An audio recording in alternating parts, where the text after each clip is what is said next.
been rescued from. Yeah, when they ask me who I owe my whole life to, I point to you. I point to you.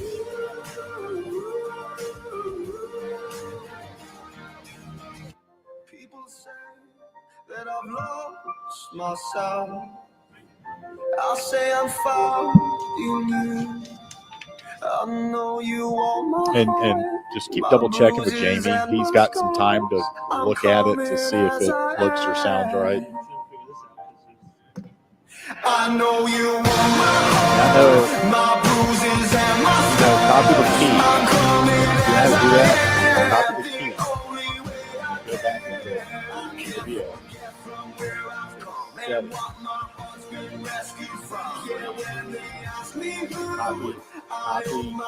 Copy, highlight that, paste in that key.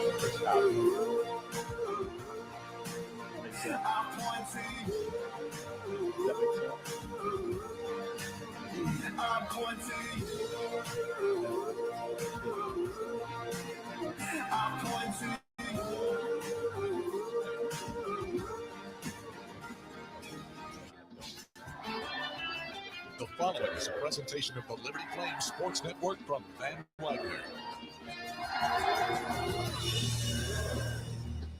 I don't know why it's not. Last game out, the Liberty Flames suffered their second of back-to-back losses to Jacksonville State. They're a really good team, and we knew that coming in. You know, we wanted to keep the ball away from them, which we did, and just could not convert some fourth and shorts. That was a big deal. Our effort tonight, the way we played, we didn't play clean, but our effort is the type of effort that's expected from our program and what Liberty expects, and we played more together tonight than probably we have all season long. Today, Liberty tries to become bowl eligible once again at Middle Tennessee. Just understand the importance of us being very detailed in what we do, and then accepting the challenge of being ready to compete with those guys. But we got to be detailed.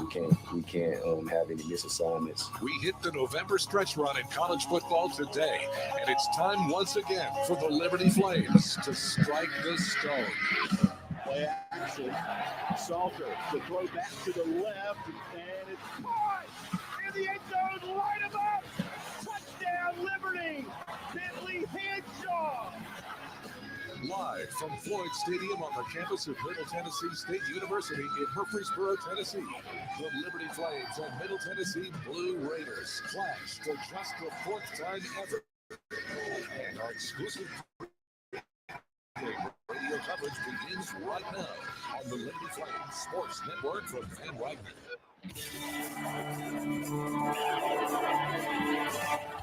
The Liberty Flames Sports Network from Van Wagner presents live radio pregame coverage of Liberty Flames football. Your inside the locker room access to Liberty football is the Liberty Flames Football Tailgate Show, presented by Segra. Coming up in the next hour, our panel of experts will preview today's gridiron matchup. We'll update you on all the latest news and notes surrounding college football. Plus, you'll hear from the Flames as they prepare for today's game. The Liberty Flames Football Tailgate Show is presented by Segra. Segra offers customized business technology solutions. You can learn more at Segra.com. The Liberty Flames Football Tailgate Show is also brought to you by Joe Yock with Alcova Mortgage, showing you the way home. Aqua Pros, pools, hot tubs, and hearth. Blue Ridge Apothecary by C12. Carillion Clinic, inspiring better health. By Carter Bank, life lived full. Coca-Cola, taste the feeling. And by Crossroads Family Dentistry. Snap to Caden, sets up the option, and he'll escape and run up the middle. Dancing to the 25, to the 20, to the 10, near side, light him up, touchdown, Liberty! It's time to get the pregame tailgate party started. Here's your host, the voice of the Flames, Alan York. Today from the campus of Middle Tennessee State University in Murfreesboro, Tennessee, this is Liberty Flames football. Coming up, the 5-2 Liberty Flames take on the 3-6 Blue Raiders from Middle Tennessee. I'm Alan York alongside Jason Porter and a former Liberty defensive lineman, Tyler Turner, for 90 minutes of pregame radio coverage here from Johnny Red Floyd Stadium in Murfreesboro. Boys, good to have you on the trip. little bit cool right now as we head into November football, but it's good to have a Saturday game. Tyler, welcome to the broadcast. How you doing? Thank you. Thank you for having me. I appreciate it. JP, good to have you here as well. It's been a fun trip. We got some good barbecue last night. Did we ever? Good bagel sandwich this morning. And now it's time to focus in on football. Early kick. We'll hear from Liberty head coach Jamie Chadwell on the early kick. But being a former player, Tyler, did you prefer early kicks or the night kicks? I would actually, and everyone's different, but for me personally, I'm not exactly a morning person. And sometimes going on the road, getting up early, it took a quarter or so to get going. But every individual is different. Some kids might really enjoy just getting out, getting after it. But yeah, I prefer it a little later kick on the road. For you, JP, you've got a history with this football program. One of the last messages we heard from Jamie Chadwell during the team devotion last night was, hey, let's get up, let's go, let's get in, get a win, and get out. Getting the guys up and, breakfast and getting them taped and all that stuff, is it compacted a little bit with a morning kick? Yeah, the schedule's obviously adjusted a little bit to prepare for a morning kick, but I saw guys all around the hotel this morning, and it looked like they were, as you'd say, bright-eyed and bushy-tailed and ready to go, and they are a morning team, truly, and when Coach Chadwell will talk more about that as well. And we'll hear from Liberty head coach Jamie Chadwell. This team practices early in the mornings usually, so they should be ready to go. It's been an interesting up and down, obviously from a game and all the different things. So I think our guys are probably pleased and finally maybe relieved that we can finally maybe have some normal weeks, going forward. So this will be our first early kick too we've placed all year. Yeah. And so I think they're really excited about that as well because we're a morning team, and so we're that's really when we're getting ready to go is around that time frame. So I think our guys are looking forward to that. And that's Liberty head football coach Jamie Chadwell. All right, Flames come in 5-2 overall, 3-2 in Conference USA play. They've lost their last two, including midweek games at Kennesaw State, 27-24. And last Wednesday, Jacksonville State, 31-21. Easy question to probably answer, harder probably to do on the field. How do they turn this around, Tyler? I think it's really coming out and getting out fast. It's kind of setting the momentum for the tempo for the game, coming out, executing on offense, and on defense, just coming out, being physical, coming out and meeting the other team. It's a home game for them and meeting them with the physicality. It's really just coming out and getting a good start. We were talking, Jason, the other day just about, it seems easy on watching the video. Okay, here's your read. Here's what you need to do. Just go make a play. Again, harder to do it in the field, but talent-wise, it's not the talent right now. Right. Liberty's just stubbed its toe on some penalties really hurt them the last couple of weeks. So from that standpoint, as a Liberty fan, you're kind of scratching your head because you're optimistic because it shouldn't be a talent issue. Just got to clean up a few things, and they've been in these two games they lost. They shouldn't have lost them. Jacksonville State, maybe the outlier. They're better than Kennesaw State.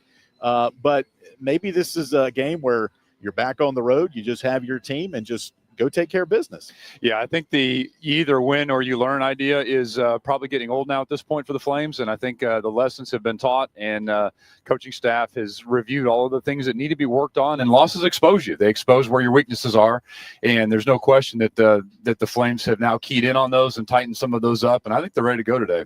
Here's Liberty running back Quentin Cooley. This was a post-game Jacksonville State a week ago Wednesday, talking about going through some hard times and how you rally around your team. Hard times make hard people.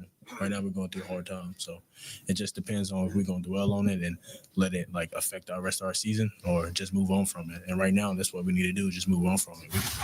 And that's a Liberty running back, Quentin Cooley. We're just getting started here on our pregame coverage of Liberty football, the Flames at Middle Tennessee.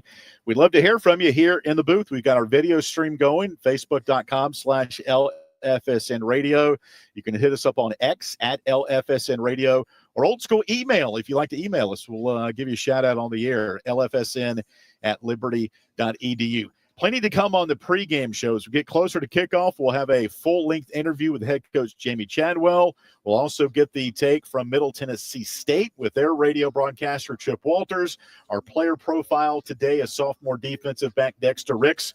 And coming up next, we'll take a look back at Liberty's 2013 win over Presbyterian College, and our Liberty Flames flashback. All that and much more coming up as we talk Liberty football at Middle Tennessee. Our pregame coverage is going to continue after this timeout from Van Wagner. Joe Yock, branch partner with Alcova Mortgage. All right, next segment is Liberty Flames. Joe Yock provides step-by-step is lending not support, here. explains the options, and connects clients with the most suitable loan. Joe Yock of Alcova Mortgage provides home mortgage and lending services to buyers and investors throughout Central Virginia. It can be reached at 434-258-3549 and alcova.com/JoeJ. NMLS ID 315849, Alcova Mortgage. NMLS ID 40508, NMLSConsumerAccess.org, Equal Housing Lender. Aqua Pros is a proud supporter of Liberty Flames athletics. Aqua Pros serves Lynchburg and the surrounding region with hot tubs, grills, hearth items, and accessories. Aqua Pros carries brands including the Big Green Egg, Marquee Spas, Hearthstone and Vermont casting stoves, and more. With locations Car who just kicked that from 52 yards, boys. Ready to serve you. More information on Aqua Pros is available by phone at 434-237-5913. Your headset sound okay? Medium. Mine kind of sounds like Star Wars. Yeah, it's like tingy. Like coverage of tingy. Liberty Flames football will continue after this 1 minute It happens timeout on the road Liberty sometimes. Flames Sports Network from Van Wagner. Check. Heard it worse. The Journey thanks Blue Ridge Apothecary. Gosh, we got a Liberty football employee in the beer garden. Personalized prescriptions to meet the needs of it's individual okay. patients. They prepare medications such as bioidentical hormone replacement, skincare products, pain creams, and pet medications. Blue Ridge Apothecary is a compounding-only pharmacy located across from Towers Mall in Roanoke and can be reached through the Journey Business Directory at myjourneyfm.com or at 540-345-6480. The Journey thanks C12 for their support. C12 is a network of Christian business owners and top executives. They're committed to building high-performance businesses as platforms to positively impact the world around them. With faith as the foundation, C12 members meet in exclusive confidential peer groups to dig into challenges, seize opportunities, and develop strategic plans. C12 can be reached in the business directory at myjourneyfm.com and at c12virginia.com. Welcome back to the Liberty Flames Football Tailgate Show, presented by Segra on the Liberty Flames Sports Network from Van Wagner. Unless somebody puts a post about it, I can't see them. Then okay, we'll move on.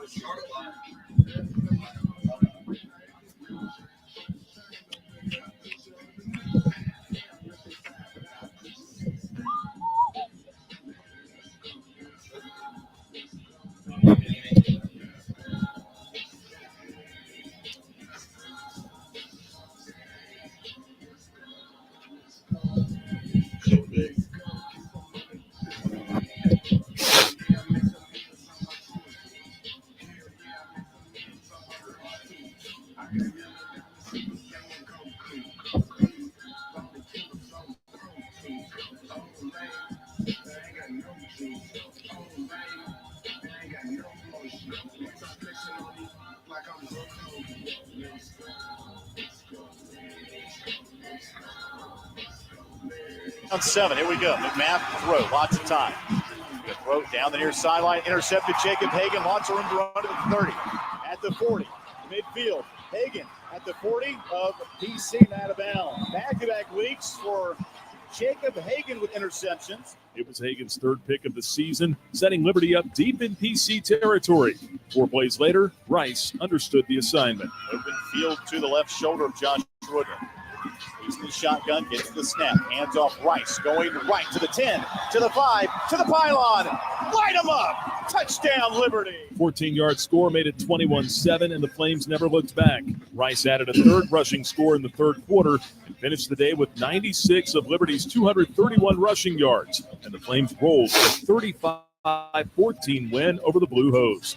Liberty finished the season on a 5-game winning streak to go 8-4 and earn a share of the Big South Conference Championship. That was this week's Flames Flashback. Stay tuned. We've got more of the Flames Football Tailgate Show next from Van Wagner. Right now. The Liberty Flames Sports Network. At Carillion Clinic, the success of their employees is based on a culture that welcomes them and nurtures their growth. As the largest nonprofit employer west of Richmond, Carillion's team members are always learning and forever curious. Carillion is more than a healthcare system. It's a team of unique individuals doing what matters most, caring for the community. Visit CarillionClinic.org/careers and search their opportunities. Come join 13,000 employees who are Carillion proud. As a proud sponsor of Liberty Flames Athletics, Carter Bank and Trust offers customized banking strategies and services for Liberty Flames fans and families. This includes banking services along with mobile banking tools through Carter on the Go. Carter Bank branches are located throughout Virginia and North Carolina, including 8 in the Lynchburg area. They can be reached at cvtcares.com. Thank you, Carter Bank, for supporting Liberty Flames Athletics. Our coverage of Liberty Flames football will continue after this 1-minute timeout on the Liberty Flames Sports Network from Van Wagner. This broadcast of Liberty Flames Athletics is brought to you through underwriting support from Coca-Cola. Coca-Cola is proud to present today's post-game report on the radio. On your way home, the Liberty Flames Sports Network will go inside the locker room and bring you the post-game thoughts from the Liberty Flames student athletes and head coach. More information on Coca-Cola is available at Coca-Cola.com. Coca-Cola is a proud supporter of Liberty Athletics.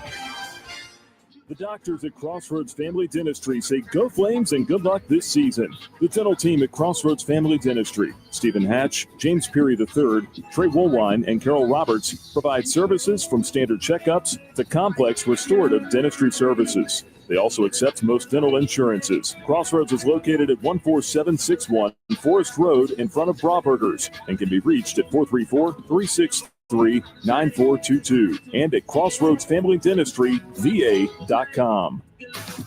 Welcome back to the Liberty Flames Football Tailgate Show, presented by Segra on the Liberty Flames Sports Network from Van Wagner. And our coverage continues from Floyd Stadium in Murfreesboro, Tennessee. I'm Alan York alongside Tyler Turner, former Liberty defensive lineman. We've got Jason Porter in here as well. We've got Caleb and Cody and our engineering team with Greg. And virtually, we've got Jamie Hall as well. He's helping us with our video stream. Knows it inside and out for those watching us right now on Facebook.com/LFSN radio. Next time you see Jamie Hall, tell him tip of the cap for his help virtually. And the camera we know is where it is, but in some aspects we're tight in the booth, so we're going to leave it where it is for those watching the booth right now. But Jamie, we appreciate your help on that. All right, Jason and Tyler, let's get back to some of the X's and O's of the game here. We'll start with the Flames. Offensively, Jason, I think, coming into this game, everybody's a little bummed out. Liberty's lost 2 in a row, and as we've talked the last couple of weeks, that's just where expectations are for this team. When you lose, it hurts. You try to figure it out. Nobody cares more about it than the guys in that locker room. I can guarantee you that. They are one win away from bowl eligibility, still have a path to the conference championship. Right. So a lot in front for this team the next month. Yeah, no question. And again, I think we saw great progress last week against Jacksonville State in that game. Some of the mistakes that we saw at Kennesaw were buttoned up. And offensively, last week, Quentin Cooley getting back on board, getting the rushing game established again was huge. And it was kind of felt like one of those games almost just ran out of time against Jacksonville State last week. So, again, I think the Flames are moving and trending in the right direction. I think just me looking statistically at some of the leaders of this team, the quarterback is always going to be a focus, Tyler. Last week, Caden Salter, 12 of 25, 147 yards passing. His completion percentage has dipped down to 59% this season. His career is above 60%.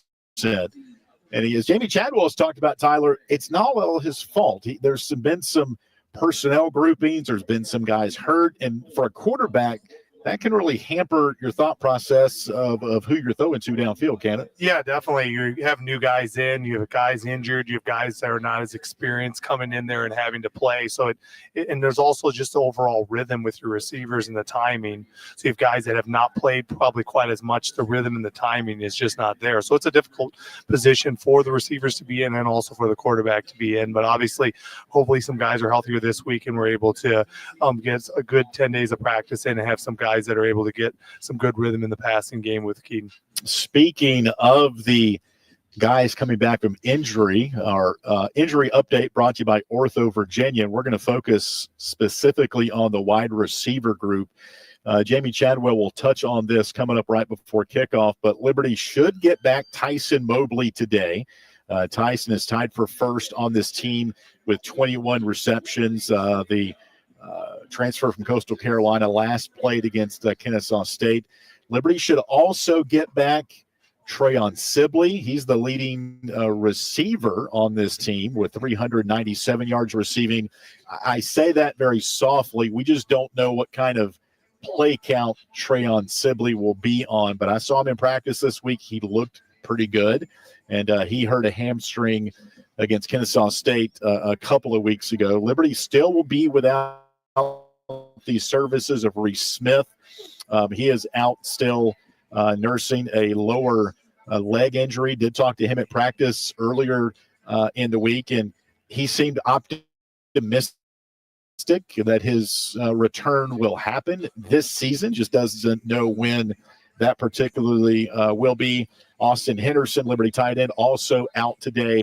He missed the ball game last week with Jacksonville State. So a couple of guys back offensively, which Jason should help the passing game here today. Yeah, it definitely does. And I'm going to harken back to sports medicine days for just a minute, AY, if you'll humor me here. But you mentioned how the locker room is full of guys that want to compete and want to win and want to get that bowl eligibility. It's the same thing in the training room for the guys that are getting treatment. They want to be back out on the field as soon as possible. But, we saw some of that deficit at the wide receiving core, I think, in the end of the Jacksonville State game when they kind of had to get into that hurry-up offense. There weren't as many targets available for Caden to throw to.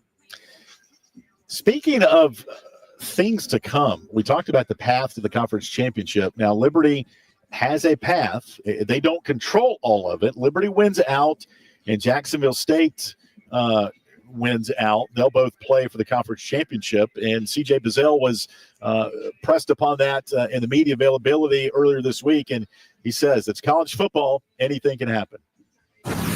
We're just going to continue to push strong. You never know what can happen during the season. College football is a very mysterious sport. You never know what can happen, so we just got to keep pushing, keep being the best we can be. We can't just allow this to snowball. We can't go into the next game just with our hats down. We got to keep going and keep trying to rack up these W's because you never know what can happen.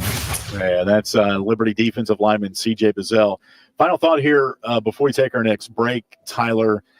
And we'll focus in on Middle Tennessee in our next live segment here. But this is going to be a game for the defensive backs. Nicholas Vattiato, quarterback for Middle Tennessee, he can spin it, one of the best quarterbacks in this conference. We saw that last year in Liberty's narrow win, 42-35 in Lynchburg over Middle Tennessee.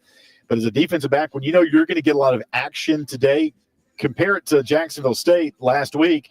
It was more of a downhill inside type of game because they like to run it. But if you're the DBs today, you a little bit more amped up entering this game? Yeah, because it's a game that you can really impact the game, make some plays, take a pick six, turn the ball over. And also for the defensive line, think about it, it's a game that you can get after the quarterback. It's a game that you can get your hands up. Maybe you can get a pick. And also retrace in the passing game where they throw those little short passes, you're able to retrace, maybe come from behind and cause a strip. So it's a good game all over where you can make some plays, force some turnovers, and really change the trajectory of the game. All right. He's Tyler Turner, also alongside Jason Porter today. Tyler will be on the sidelines today with our Carter Bank sideline report. Nick Pierce is in Seattle, Washington with Liberty basketball. They play tonight at 8 o'clock against Seattle. And Liberty women's team also at home against Cal Baptist today. So we are the precursor to basketball tonight. We've got Liberty football coming up at 1 o'clock Eastern here at Middle Tennessee. Coming up on the pregame show, our next segment, we will hear from Chip Walters. He'll tell us about the Middle Tennessee Blue Raiders. He's the radio broadcaster for Middle Tennessee. Then after that, we'll come back live here, talk a little bit more about Middle Tennessee and kind of what they bring to the field. And our player feature coming up on our Segra Tailgate Show is going to be defensive back Dexter Ricks. Coming up next, Chip Walters with Middle Tennessee Radio as our Segra Tailgate Show continues from Murfreesboro, Tennessee on Van Wagner. Thanks to Earthright Mid-Atlantic for their support of the Liberty Flames. Earthright Mid-Atlantic offers home energy improvements and solar installations. They welcome projects ranging from small energy efficiency upgrades to full home solar systems. They also provide sustainable energy learning experiences through Lynchburg Parks and Recreation. Earthright Mid-Atlantic can be reached at 434-200-9716 and at erepower.com. Liberty Athletics thanks 11 West for their support of the Liberty Flames Sports Network from Van Wagner. 11 West offers screen printing, embroidery, promotional products, and flat printing. 11 West graphic design team creates custom apparel and promotional products. More information can be found online at 11west.com, by phone at 540-639-9319, or at their location in the New River Valley at 6598 New River Road in Radford. Our coverage of Liberty Flames football will continue after this 1-minute timeout on the Liberty Flames Sports Network from Van Wagner. We thank First Bank and Trust for its support of Liberty Flames athletics. First Bank and Trust addresses the financial needs of the community through agriculture, business, personal, and mortgage lending. They offer checking and all their financial services at 2 branches in Lynchburg and more than 30 locations in Virginia, Tennessee, and North Carolina. First Bank and Trust can be reached at firstbank.com. Member FDIC, equal housing lender. Turn up the heat. Foster Fuels is a proud partner of Liberty Athletics. Since 1921, Foster Fuels provides propane and gas services throughout Central Virginia and surrounding areas. From propane to fireplaces and tank installs to tankless water heaters. They also offer an app for requesting service, ordering fuel, and to pay your bill. Foster Fuels can be reached at fosterfuels.com.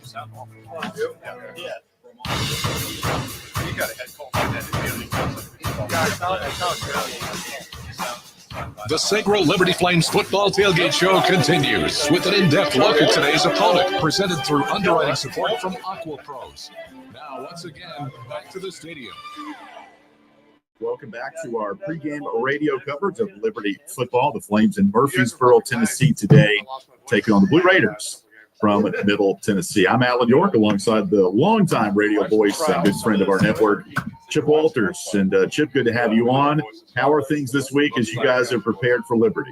Well, it's coming off of a win in a year where they have been a little few and far between has been good. I mean, this group, they need all the confidence they can get. I'll just give you a couple of numbers, Alan. This team had 60 new players when fall camp started. 43 of those 60 came after spring ball. And as this season has gone along, there have been 13 true freshmen that get 15 or more snaps per game. So we pack helmets and shoulder pads and baby bottles along with us for this young group. They're very young and they want to please. This coaching staff is working very hard and we've seen improvement as the year's gone along. Unfortunately, it's been a bit of a up and down from time to time, but put together a full game on the road last week, and here's Liberty coming in, and we had a good ball game last year with the Flames, and so we'll see what happens. Joined by Chip Walters, the longtime radio voice of the Middle Tennessee Blue Raiders. Liberty and Middle Tennessee going to kick it off coming up here around noon Central Time. All right, Chip, let's talk offensively. I think for those Liberty fans, again, it's only the second year in Conference USA, but you mentioned that game last year, 42-35. Liberty winning that one in Lynchburg in a midweek game. I want to talk about the quarterback, Nicholas Vattiato, he's really good, completing 64% of his passes. His main target, Amari Kelly, 48 catches for 811 and 3 touchdowns.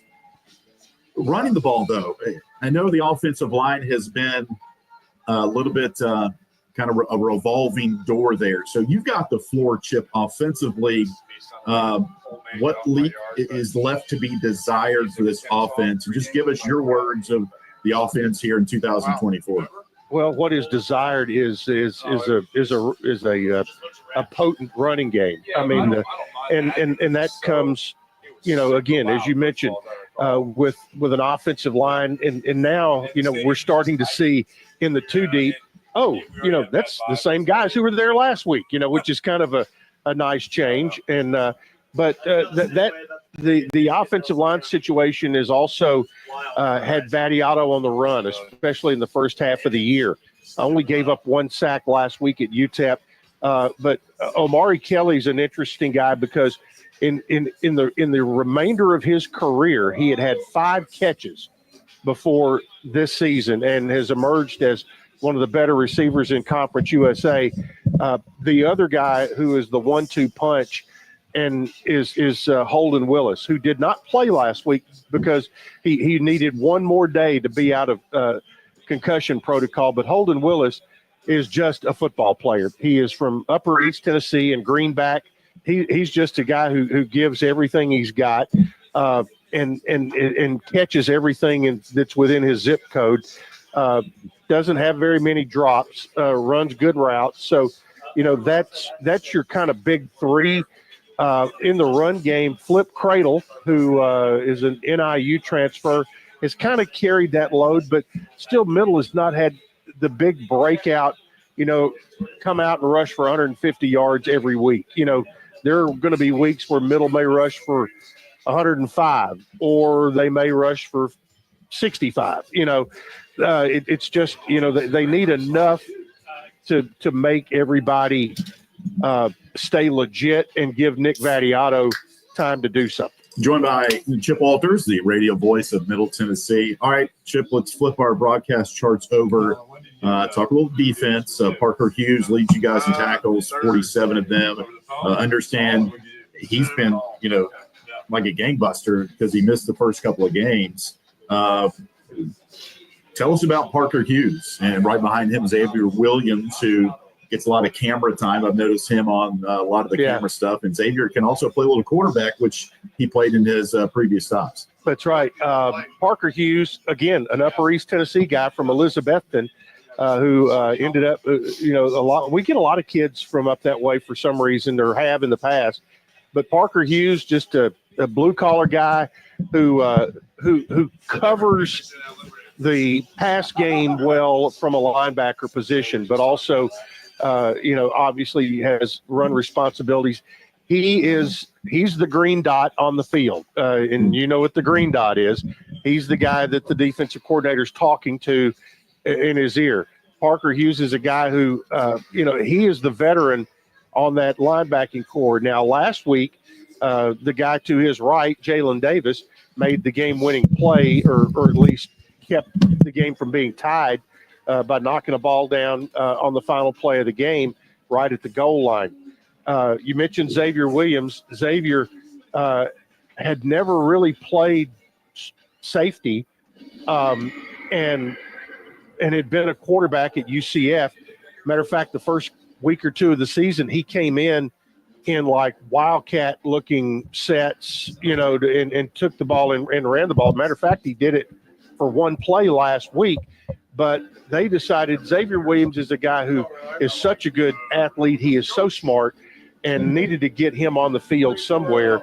So they said, would you consider playing strong safety? So they moved him over there. And within 2 weeks, I think when we played Memphis, he ended up leading Middle in tackles that week. Hey, great news, Xavier Williams, you're our leading tackle. Bad news, your strong safety is your leading tackler. And the thing that's been kind of impressive about him, not only has he kind of figured out the pass game pretty well as far as getting in position and getting guys on the ground. He has also not had any fear in giving run support, which, sometimes quarterbacks can be a little dainty. Well, he hadn't been dainty at all. He's been able to jump right in there. Now, facing Cooley and Caden, or that's a whole different world. But this is a group that has gotten older and more experienced as the years gone along. They have taken their lumps and they've had people abuse them a little bit, but they have bounced back every week and come back. So we're starting to see some of the same names every week again on the defensive side. We had a freshman last week, true freshman, Aiden Butts, had 7 tackles last week. Really played well. Had a couple of tackles for loss. He's one of those young pups. Our old head coach Boots Donnelly used to say, if a puppy will snap at you, he'll bite you when he's a dog. So the puppies are starting to grow up a little bit, and it'll is that going to pay off throughout these last 3 games this year? We'll see. There's some winnable games out there, and mathematically, this team still has pretty much everything. No on the upper deck, table, so we're going to be lower except to the for field. a conference championship. Bowl eligibility still out there, but you've got a huge challenge coming up later today against the Flames. Wrapping things up with Chip Walters, the radio voice of Middle Tennessee. I don't know. This one's built in 1933. Looking at your team, Chip, when your punter is mentioned a number of times, not to say drives stall, but they do. But Grant Chadwick, hearing Zeke Rankin talk about him this week. Rankin, obviously, your field goal kicker. But you've got some pretty stout specialists, including Rankin, to flip the field with Chadwick. And if you need a key kick, should it come down to one, you guys are pretty confident in Zeke Rankin, it seems like. Well, I mean, Zeke is not a long-distance field goal kicker, but he's very accurate. So if they get within, his range, his career long was 49 against San Diego State in the Hawaii Bowl. But he's pretty accurate once you get within 45 or closer most of the time. Now, Grant Chadwick, get out of nearby Tullahoma, Tennessee, 2-time All-Stater. He and his brother were both kickers in high school, but Grant is playing in college, and he's got a big leg, but he also is not his ego is not of such that he's not unwilling to coffin corner or directional kick or do what he can to pin people inside the 10-yard line. He does what's needed, but he can turn a field around. Chip, enjoy the game here today, and appreciate your time. That's right. Won't be too long at all before I see you up in Lynchburg in basketball. Yeah, we look forward to it. Chip Walters with Middle Tennessee Radio. We'll take a time out of our pregame coverage of Liberty football. Coming up next, we'll have more from Floyd Stadium in Murfreesboro, Tennessee. This is Liberty football from Van Wagner. Flames Nation, it's about that time. Touchdown, Liberty! Kickoff is 1 hour away. Stay tuned. More pregame coverage comes your way next from Van Wagner on the Liberty Flames Sports Network. Liberty Flames football on WRVL Lynchburg, WBOP Buffalo Gap, WVRI Clifton Forge, WVTW HD3 Charlottesville, WKHK HD3 Richmond, WHRO HD3 Norfolk, WVRL Elizabeth City, WVRA Enfield Rocky Mount, WVRD Zebulon, WVRH Norlina, WVRP Roanoke Rapids. Frank Good Builders is a proud supporter of the Liberty Flames. Frank Good Builders and its partners design, build, and renovate custom homes in Lynchburg and the surrounding areas. From designing a plan to picking out fixtures, Frank Good Builders works with each client to create and renovate custom dream homes. Frank Good Builder, tradition, innovation, trust. Frank Good Builders can be reached at 434-238-3710 or visit frankgoodbuilders.com. Liberty Athletics thanks Frank Good Builders for their support of the Liberty Flames Sports Network from Van Wagner. What's important isn't that Freedom First has been in business since 1956. What's important is how we've been doing business since 1956. Since day one, we have been accountable to our members, not stockholders. We make loans that cost less, offer savings plans that pay more, and give back to our community. And that hasn't changed. What has changed is our ability to serve you with more locations and more technology to simplify your financial life. Freedom First. It's a place where anyone in our region can bank for good. Our coverage of Liberty Flames football will continue after this 1-minute timeout on the Liberty Flames Sports Network from Van Wagner. The Journey thanks Gentle Shepherd Hospice for their support. Gentle Shepherd provides Christ-centered hospice care in Southwest and Central Virginia. Their dedicated team of registered nurses, social workers, chaplains, and volunteers partner with physicians to meet patients' medical, emotional, and spiritual needs. Since 1994, the mission of Gentle Shepherd Hospice is to provide comfort, increase quality of life, and most importantly, inspire hope. They can be reached at gentleshepherdhospice.com or through the business directory at myjourneyfm.com. A huge thank you to Gentry Lock Attorneys for their support of Liberty Flames Athletics. Gentry Lock Attorneys practice a range of disciplines to help companies, institutions, organizations, and individuals with legal and business challenges. This includes trust and estates, medical malpractice, and business litigation. Gentry Lock Attorneys are located downtown Lynchburg at 801 Main Street and serve the Commonwealth with additional offices in Roanoke, Richmond, and Norfolk. Gentry Lock can be reached at gentrylock.com.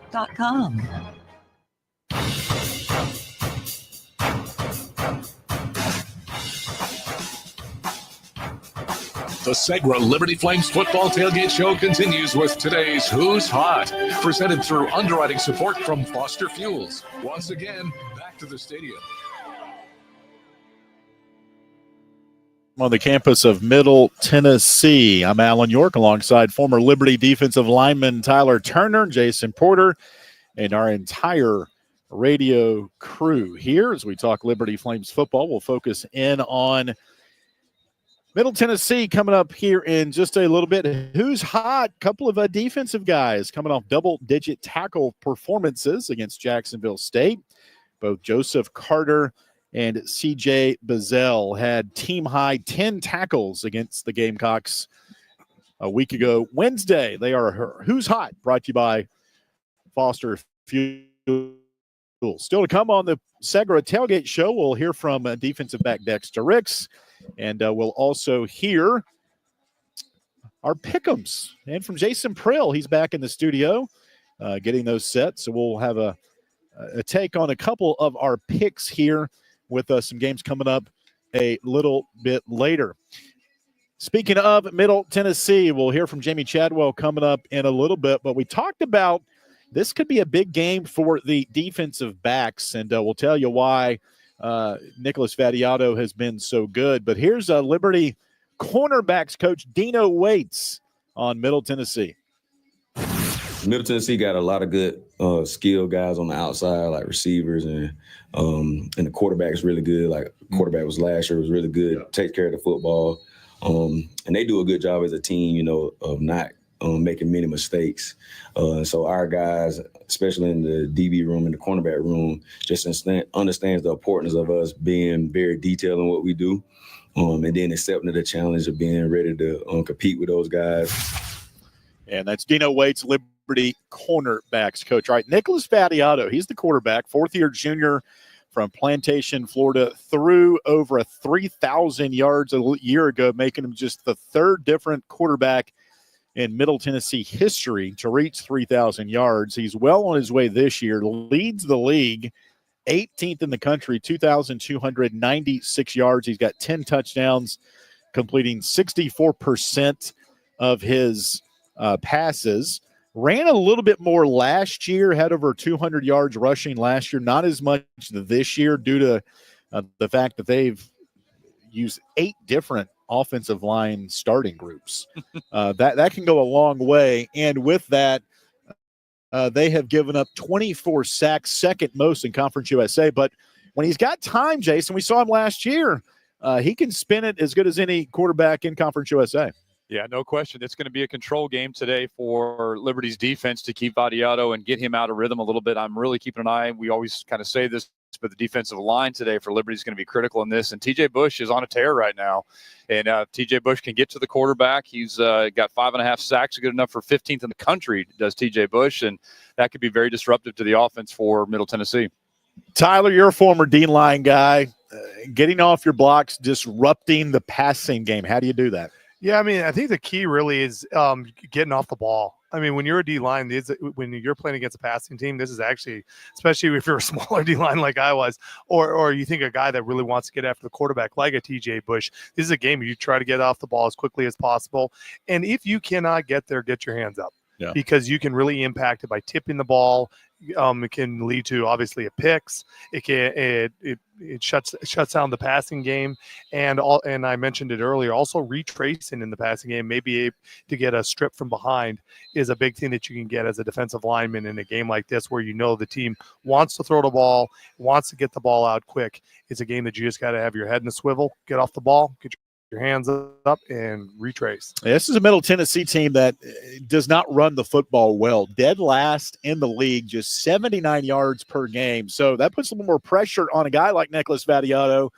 He's got to win the games, it seems like, with his arm. He's got some very talented receivers. Omari Kelly, transfer from Auburn. He's their leading receiver. League high 48 catches, second in the league, 811 yards receiving.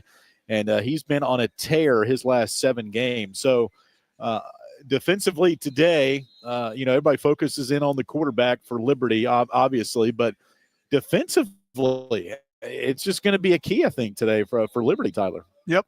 I mean, and this is a game where you can make or break it in defense. Yeah. You can be able to force a couple turnovers, and specifically if you're able to get a pick six or something that's a real momentum swing, especially at the beginning of the game. Imagine the beginning of the game, or the first series of the game, if you're able to get your hands up, tip a ball, and then have a pick. That can really make a difference. And Alan, you mentioned the wide receiver core with Omari Kelly and Holden Willis. Really the two main wide receivers here for MTSU. They've got about 150 yards on average between them, and that's 250 for the game. So that's the lion's share of where those receiving yards are going to. And they get Holden Willis back today. He missed last week's game with a concussion, transfer from South Florida. I remember him last year. Big, tall tight end, very lanky, not a disrespect at all, but kind of the same frame as an Austin Henderson. For Liberty. Not real bulky, but long arms, long legs, can really high jump the football, and he should be back today. He's their second leading receiver, and that'll be a big buoy for them offensively. But again, they've had 8 different starting offensive lineups in 9 games, and that leads the country when it comes to the revolving door at offensive lineman for Middle Tennessee. All right, we're moving on. Our Segra pregame show. When we come back, Jason Prill will begin this segment. Then he'll bring us in for one of our favorite pregame show segments called Pick'ems. We've got 3 top 25 games we'll be talking about, and then we'll hear from Dexter Ricks coming up a little bit later. It's Liberty, Middle Tennessee. Glad you're visiting with us on the radio today. And we'll have more pregame coverage from the studio in Lynchburg after this timeout from Van Wagner. The Good Feet Store is a proud supporter of Liberty Flames Athletics. The arch support specialists at the Good Feet Store offer customized arch support options to help with foot, knee, and back pain. Every Good Feet location offers arch support in a range of styles and sizes. The Good Feet Store is located at Ward's Crossing in Lynchburg and online at goodfeet.com. Thank you to the Good Feet Store in Lynchburg for supporting the Liberty Flames Sports Network from Van Wagner. Thank you, Haley's Appliance and Haley's Outdoor in Lynchburg, for being a proud sponsor of the Liberty Flames Sports Network. Haley's Appliance offers major brands of appliances and outdoor equipment, including Husqvarna Power Products. They also provide delivery and service for all of the products they sell. Haley's has 2 store locations in Lynchburg, Haley's Appliance on Fort Avenue and Haley's Outdoor at 55 Hicks Road. They can be reached at haleys.com. Our coverage of Liberty Flames football will continue after this 1-minute timeout on the Liberty Flames Sports Network from Van Wagner. Ironclad Coffee Roasters and Baking Company is a proud underwriting partner of the Liberty Flames Sports Network from Van Wagner. With cafes in the Richmond area and Richmond International Airport, Ironclad Coffees offers specialty coffees from around the world, including the House of User Blend and Steam Engine Blend. Ironclad Coffee also offers bakery items such as muffins, sticky buns, and more. For more information on Ironclad Coffee Roasters and Baking Company, you can visit ironcladcoffee.com. Jason Porter with Legacy Realty and Development is a proud underwriting supporter of Liberty Athletics and the Liberty Flames Sports Network. Jason and his team provide buyers and sellers with their expertise in residential, commercial, investment, and church real estate. Jason can be reached by phone at 434-258-8827 or by email at jasonporterrealestate@gmail.com. The Liberty Flames Sports Network thanks Jason Porter with Legacy Realty and Development for his support.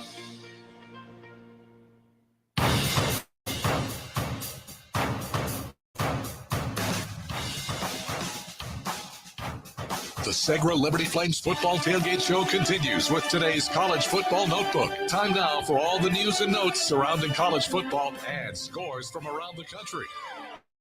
Back inside the studio, Jason Frill here with you, getting you all set for Liberty and Middle Tennessee. Coming up in about 40 minutes from now, kickoff will take place in Murfreesboro, Tennessee.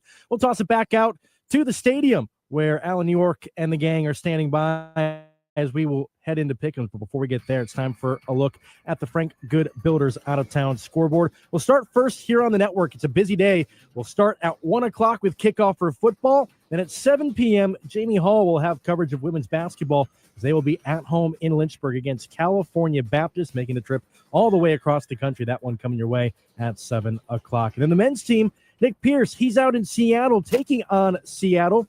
That one coming up at 8 p.m. So Nick Pierce will have the coverage for you on that one. Liberty 1-0 coming off of their win over Valpo earlier this week. Taking a look inside Conference USA, one game that we're going to make note of here, Jacksonville State. That's who Liberty has to keep their eye on for the rest of the season. They need Jacksonville State to win out in conference play, and Liberty needs to win out to keep things pretty in check. But Jacksonville State, tough test on the road today against Louisiana Tech, the Bearcats. That will be at 4:30 on CBS Sports Network. Some games in action right now.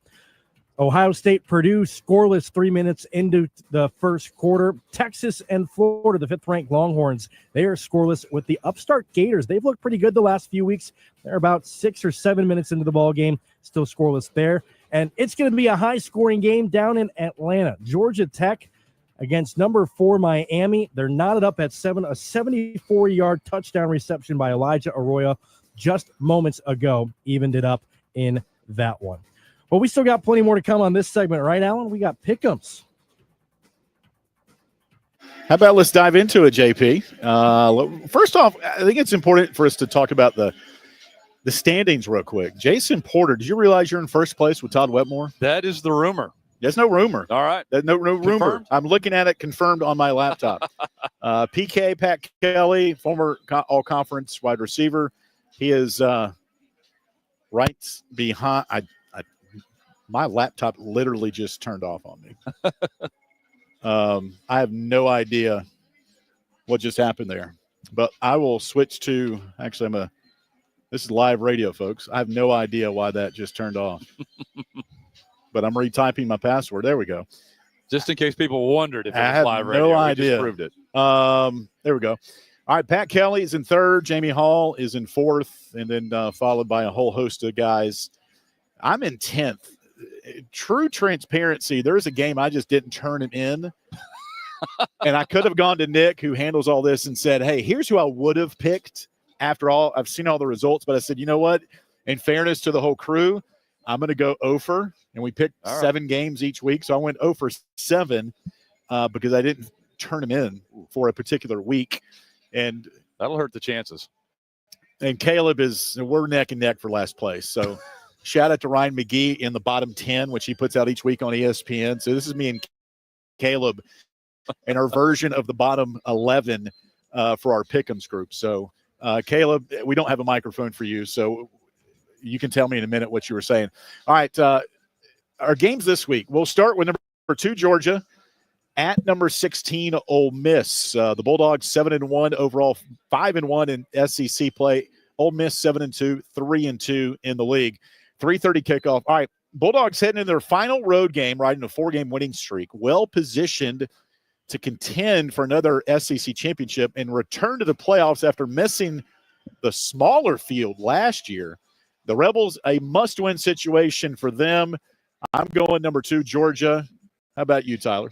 Well, I got to catch back up. I'm back. You didn't mention me, but I'm kind of down there. I need to win. So I actually am going to go with the upset here. I think Ole Miss at home. They have one of the better defenses in the SEC, especially when you look at advanced analytics. And Georgia has not looked good offensively. Carson Beck has been turning the ball over a lot. So I think a couple turnovers are forced by Ole Miss, and they pull off the upset at home. Okay. How about you, JP? Yeah, I know Ole Miss is a slight favorite here, but I do, to your point, Tyler, I think Carson Beck turns it around, limits the turnovers, if any, whatsoever. There's too much on the line for the Bulldogs. I'm going UGA. All right, Jason Prill, what's the studio think? Yeah, the studio thinks Georgia as well. They have much more experience in big road games. This is a comfortable environment for them. They're used to it. They went on the road to face Texas a couple weeks ago. This is nothing compared to playing down in Longhorn. I'm sure we have a couple of crossover fans that are interested in Virginia Tech. The Hokies hosting number 19 Clemson today in Blacksburg. The Tigers 6-2, 5-1 in the ACC. Hokies coming in after their loss. They should have beaten Syracuse in the Dome last week. They did not. 5-4, 3-2 in the league. I'm going to number 19 Clemson. I just think they're a stronger team, better quarterback play. And speaking of injuries, don't know the status of Kyron Drones or Bashal Tootin, quarterback, running back combination for Virginia Tech. At last check, they should be okay to play, but they didn't play last week, so I'm going with Clemson. Tyler, who you got? I mean, it is in Virginia Tech, and that's a tough place to play. Clemson did not play good last week, and unless they can figure out a way to win the ACC, come back, win the ACC, they're not going to make the playoff. Right. But I think Clemson is going to respond this week. I think just a little better team. I think Clay Kovnick has a pretty good game this week, so I go with Clemson on the road. Porter. Yeah, Lane Stadium will be hopping. There's no doubt about it. I think Clemson's offense wakes up, shows up big, and Clemson over the Hokies. All right, JP, number 2. And Clemson, I think they're going to clean their game up. They had some trouble with special teams last week, which really cost them against Louisville. I think they clean all that up. Klubnik has a good game today. And we don't know the status of Drones or Tootin, so give me Clemson. Yeah, Clemson defensively played good enough to win, but as Jason mentioned, a couple of field goal blocks, et cetera. They should get that cleaned up here today. All right, top 15 matchup in the SEC. Number 11, Alabama at number 14, LSU. I'll go last. Tyler, who you got? I think this is a playoff eliminator. Whoever loses this game is going to struggle to be able to get into the playoff. I like LSU in LSU, Bayou Bengals. It's a tough place to play at night, and I think they get the better of Alabama in this game. Jason Porter. Yeah, absolutely. Probably a toss-up here. It kind of feels like this may be one of those last possession ball games. I think Milroe has a big night on a big stage, and I'm going to go with Crimson Tide. Jason Perrell. I'm also going to go with Alabama. I think I'm going to toss my reasoning back to game number 1 for LSU when Brian Kelly went on that post-game rant, and he said every time, the viral rant, every time we play a big game, the same thing happens. They show up unprepared tonight. Alabama walks. Yeah, that table in I think it was Allegiant Stadium in Las Vegas has seen better days after Brian Kelly hit it. I'm going to LSU. I just think Nussmeier, their quarterback, is going to have a really good game. Alabama, they're kind of Jekyll and Hyde this year. Call it the Nick Saban effect. I don't know, but you just never know mentally where they are. A lot of pressure on that program to perform each week and each week out. And Kalen DeBoer, I think, is a great coach, and he's going to do great things at Alabama, but I'm going LSU here tonight. All right, that's our Pick'em segment. We're going to kind of break away for another minute. When we come back, we'll check in with defensive back Dexter Rick. Still to come, we'll have the pregame thoughts of head coach Jamie Chadwell, and our pregame coverage from Murfreesboro, Tennessee continues after this timeout from Van Wagner. Carl Miller Realty is a proud underwriting partner of the Liberty Flame Sports Network from Van Wagner. The Carl Miller Realty team helps simplify the process of buying or selling residential and investment property. The Carl Miller team helps clients make informed housing decisions and offer support throughout the entire buying or selling process. Carl Miller and his team can be reached at carlmillerrealty.com.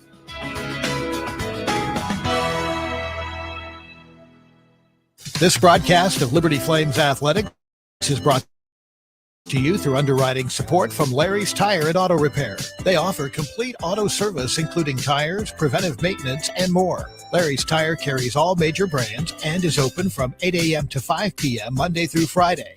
Larry's Tire has 2 locations in Lynchburg and at Able Tire in Concord, and a new service center coming soon in Forest. More information on Larry's Tire is available at larrystireservice.com. Our coverage of Liberty Flames football will continue after this 1-minute timeout on the Liberty Flames Sports Network from Van Wagner. The countdown to kickoff is on. Whether you're a lifelong Flames fan or just jumping on the bandwagon, be early, be loud, and wear red. The Liberty Bookstore is an official destination for licensed Flames gear like Nike, Vineyard Vines, Peter Millar, and Cutter & Buck. The Liberty Bookstore also offers tailgating supplies and games including cornhole, tailgate tents, and handcrafted steel fire pits. The Liberty Bookstore is located across from Williams Stadium and online at libertyflames.com.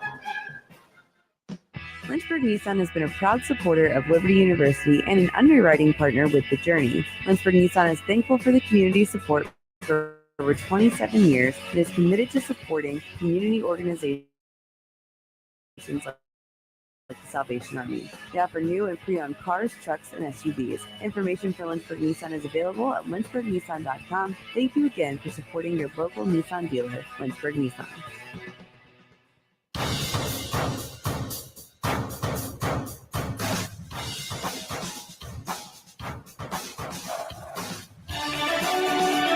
The Segra Liberty Flames football tailgate show continues with today's player profile. Once again, back to the studio. In motion goes Michael Petway. They feed Stewart again, and he'll slip a tackle. Ball comes out at the 24. It looks like the Flames have popped on it, and they have. Coming out of the pile, Dexter Ricks Jr. with the fumble recovery. Welcome back to pregame radio coverage of Liberty football on this Saturday. Liberty at Middle Tennessee State. My name is Alan York. Pinch hitting a little bit in the pregame for Nick Pierce while he's out in Seattle with Liberty men's basketball today. And I always am excited for these player profile features to get to know some of our student athletes. And we're going to catch up with third-year sophomore Dexter Ricks out of Milledgeville, Georgia. Check that. Dexter Ricks Jr., who wears number 20 for Liberty. All right, Dexter, appreciate your time here today. We're going to start family-wise. We won't even talk football. You have a little bio on the website. A couple of questions that you answered. You mentioned your dad as an inspiration to you. What does he mean to you? I know your mom, your family is very important to you, but why'd you put your dad as the inspiration? He just means a lot. He was kind of like the first person to introduce me to football. Like, he was my coach ever since I started from the time I was 5 till I got older and started playing more organized middle school, high school ball. So he just showed me the passion and love for the game that I have today. I always ask athletes, Dexter, who their football heroes are, like NFL, et cetera. How about your dad? Who's his team? Who does he enjoy watching play? We both like the Falcons. I grew up going to all the games, so that always kind of inspired me too to want to play on that level one day. So we talking like Michael Vick, Julio Jones, or more current players for you? I kind of grew up with the Tony Gonzalez, Roddy White days, Julio Jones. So yeah. When's the last time you were at a Falcons game? It's been a little minute since college, but I want to say right before I went, my senior year, I think we went to a game. Okay. They're in the playoff hunt. They're having a good season this year.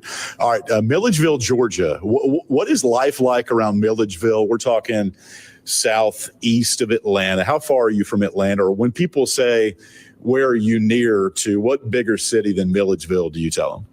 Macon is 20 minutes from my house. So, okay. And I got a lot of family in Macon, so I'm partly from Macon too. Yeah. But Atlanta's an hour and a half away. Okay. But Milledgeville is just a small community, very loving. Everybody know each other, so you can't really do too much or get in trouble too much because they can call your parents or anybody you know just that fast. So if you go out to eat Milledgeville, give me a local spot where everybody knows that's where we're going to go, maybe for a post-game Friday night kind of hamburger, hot dog type deal, or give me an idea of where you go eat in Milledgeville. You can go downtown to the Brick. They got some pretty good food. Or if you just want to stay closer to like the middle of town, I go to Pickle Barrel. They got some pretty good food. Okay.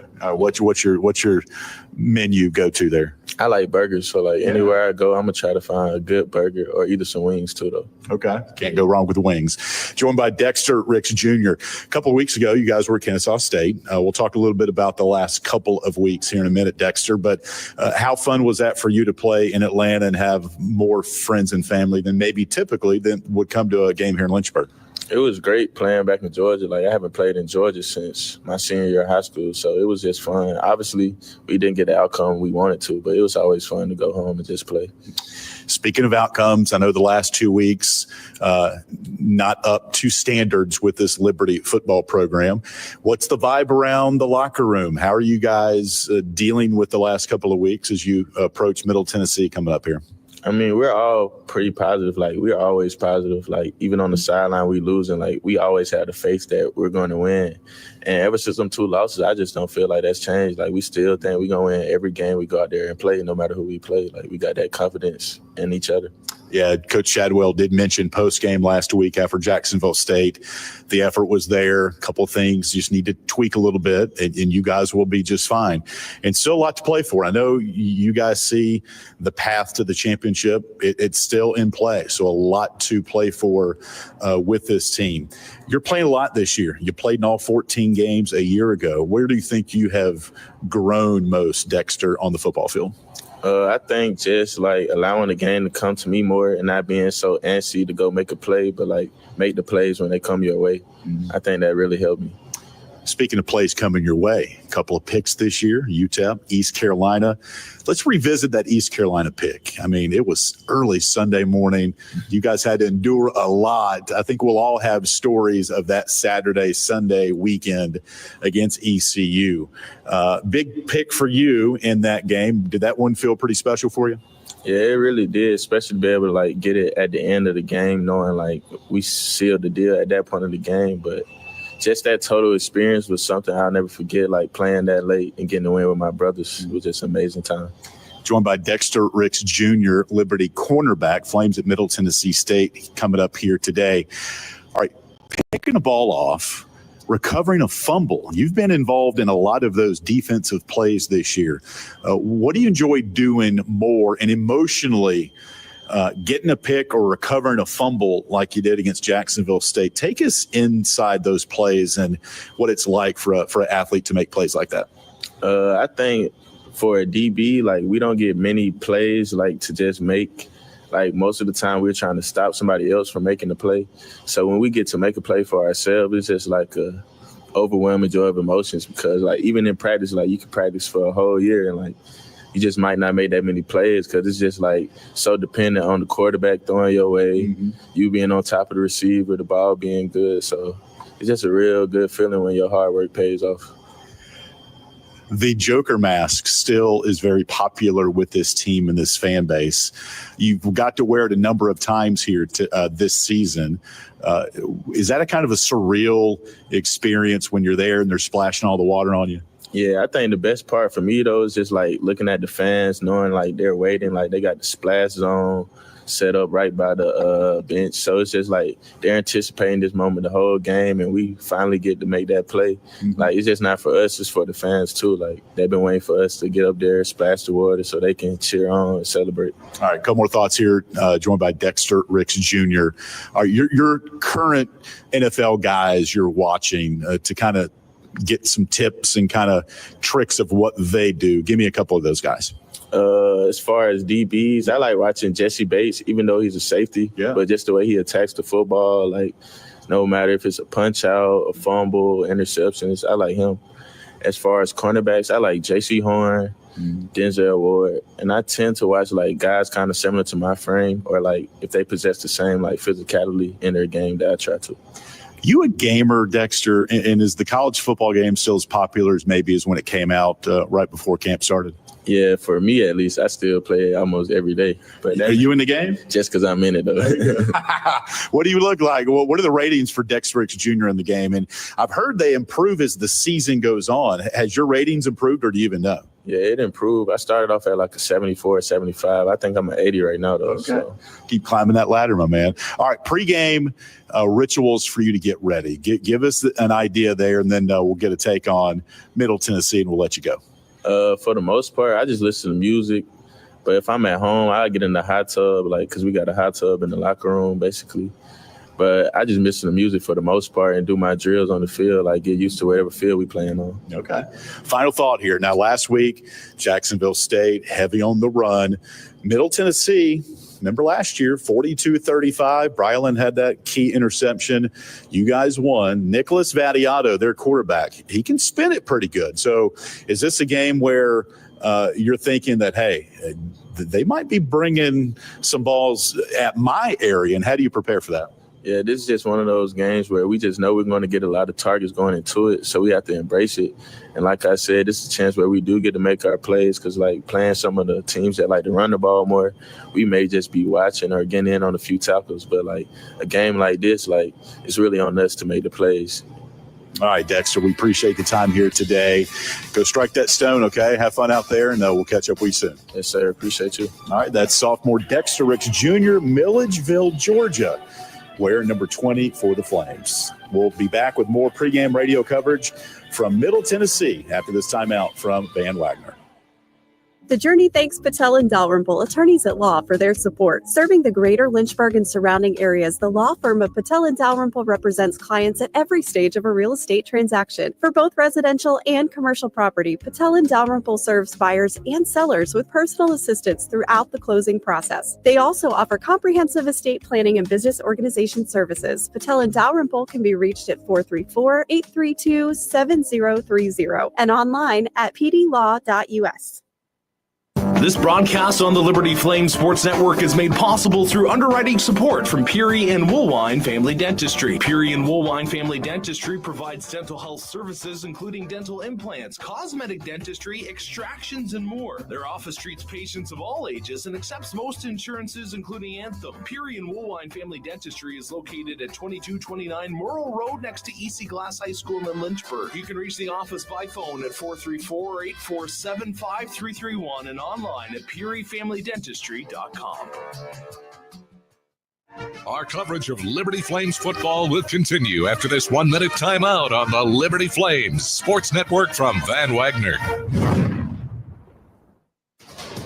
The Liberty Flames thanks Segra for their support. Segra collaborates with businesses to offer cloud, security, voice and data technology, and connectivity solutions. Segra provides these broadband and data security solutions throughout the Mid-Atlantic and Southeast and can be reached at segra.com. Segra, a proud underwriting partner of the Liberty Flames Sports Network from Van Wagner.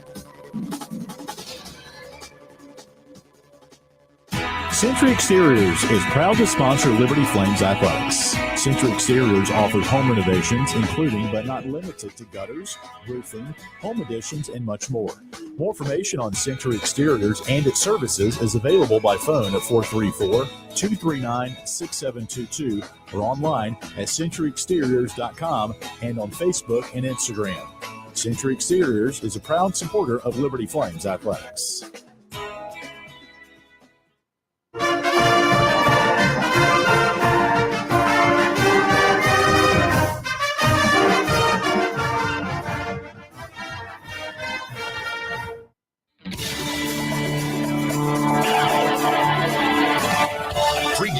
Coverage of Liberty Flames football continues on the Liberty Flames Sports Network from Van Wagner. Your behind-the-scenes access to Liberty Flames football comes your way on the Haley's Appliance Countdown to Kickoff show. Coming up, we'll get the inside scoop on today's game from color analyst Jason Porter, and head coach Jamie Chadwell will give us his pregame thoughts before the Flames take the field. The Countdown to Kickoff show is presented through underwriting support from Haley's Appliance, a full-service appliance dealer that specializes in appliance sales and service. The Countdown to Kickoff show is also sponsored by Earthright Mid-Atlantic, your trusted solar and energy efficiency experts. 11 West, First Bank and Trust. First Bank and Trust provides a suite of services, tools, and financial resources at their numerous locations and at firstbank.com. Foster Fuels, providing reliable service for 100 years. Frank Good Builders. Freedom First Credit Union. Start banking for good with Freedom First today. Gentle Shepherd Hospice. Gentry Lock Attorneys. The Good Feet Store. And by Haley's Appliance. Shotgun for Salter. The snap, the handoff. Cooley up the middle. Surging his way to the end zone. Light him up. Touchdown, Liberty. The Liberty Flames are 30 minutes out from kickoff, and it's time to continue our pregame radio coverage. Alongside Jason Porter, here's the voice of the Flames, Alan York. From Floyd Stadium in Murfreesboro, Tennessee, we've got Liberty Football, the national anthem and American flag being unveiled here at midfield, and we will duck out for our national anthem. We're going to go ahead and take our next break of our pregame show, and we'll be back to Murfreesboro after this timeout from Van Wagner. Thompson Brooks Insurance is a proud supporter of Liberty Flames athletics. Thompson Brooks Insurance helps individuals and businesses with their insurance and investment needs. The team at Thompson Brooks is experienced in understanding life and health insurance, Medicare, and retirement planning. Thompson Brooks Insurance can be reached at 434-385-8500 or online at thompsonbrooksinsurance.com. Thompson Brooks Insurance, planning today for tomorrow. Joe Yock, branch partner with Alcova Mortgage, is a proud supporter of the Liberty Flames. Joe Yock provides step-by-step lending support, explains the options, and connects clients with the most suitable loan. Joe Yock of Alcova Mortgage provides home mortgage and lending services to buyers and investors throughout Central Virginia and can be reached at 434-258-3549 and alcova.com/JoeJ. NMLS ID 315-849, Alcova Mortgage. NMLS ID 40508. NMLSconsumeraccess.org. Equal housing lender. Welcome back to the Haley's Appliance Countdown to Kickoff Show on the Liberty Flames Sports Network from Van Wagner.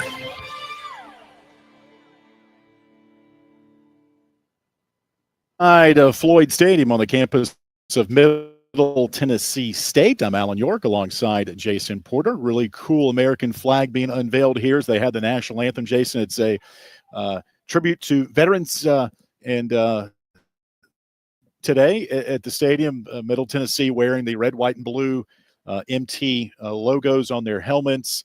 And a really cool scene that we'll see at Williams Stadium coming up in a couple of weeks. Yeah, always so great to honor our veterans and those who are serving currently or active duty or retired military, but great display of patriotism just now. All right, your key for a Liberty win here today. Give me a key on both sides, and we'll hear from Jamie Chadwell. Yeah, I think offensively you want to see the Flames continue to pick up the momentum that they had going against Jacksonville State. Again, establishing the rush game is going to be really, really important. On the defensive side of the ball, we know that Middle Tennessee wants to throw the ball, and containing Vadiato and getting him out of rhythm, not allowing him to set up, is going to be critical. All right, we'll step aside here from Floyd Stadium in Murfreesboro, Tennessee. We'll hear the pregame thoughts of head coach Jamie Chadwell as his Flames trying to get bowl eligible with a win here today at Middle Tennessee. You're listening to Liberty Football from Van Wagner. The Journey thanks C12 for their support. C12 is a network of Christian business owners and top executives. They're committed to building high-performance businesses as platforms to positively impact the world around them.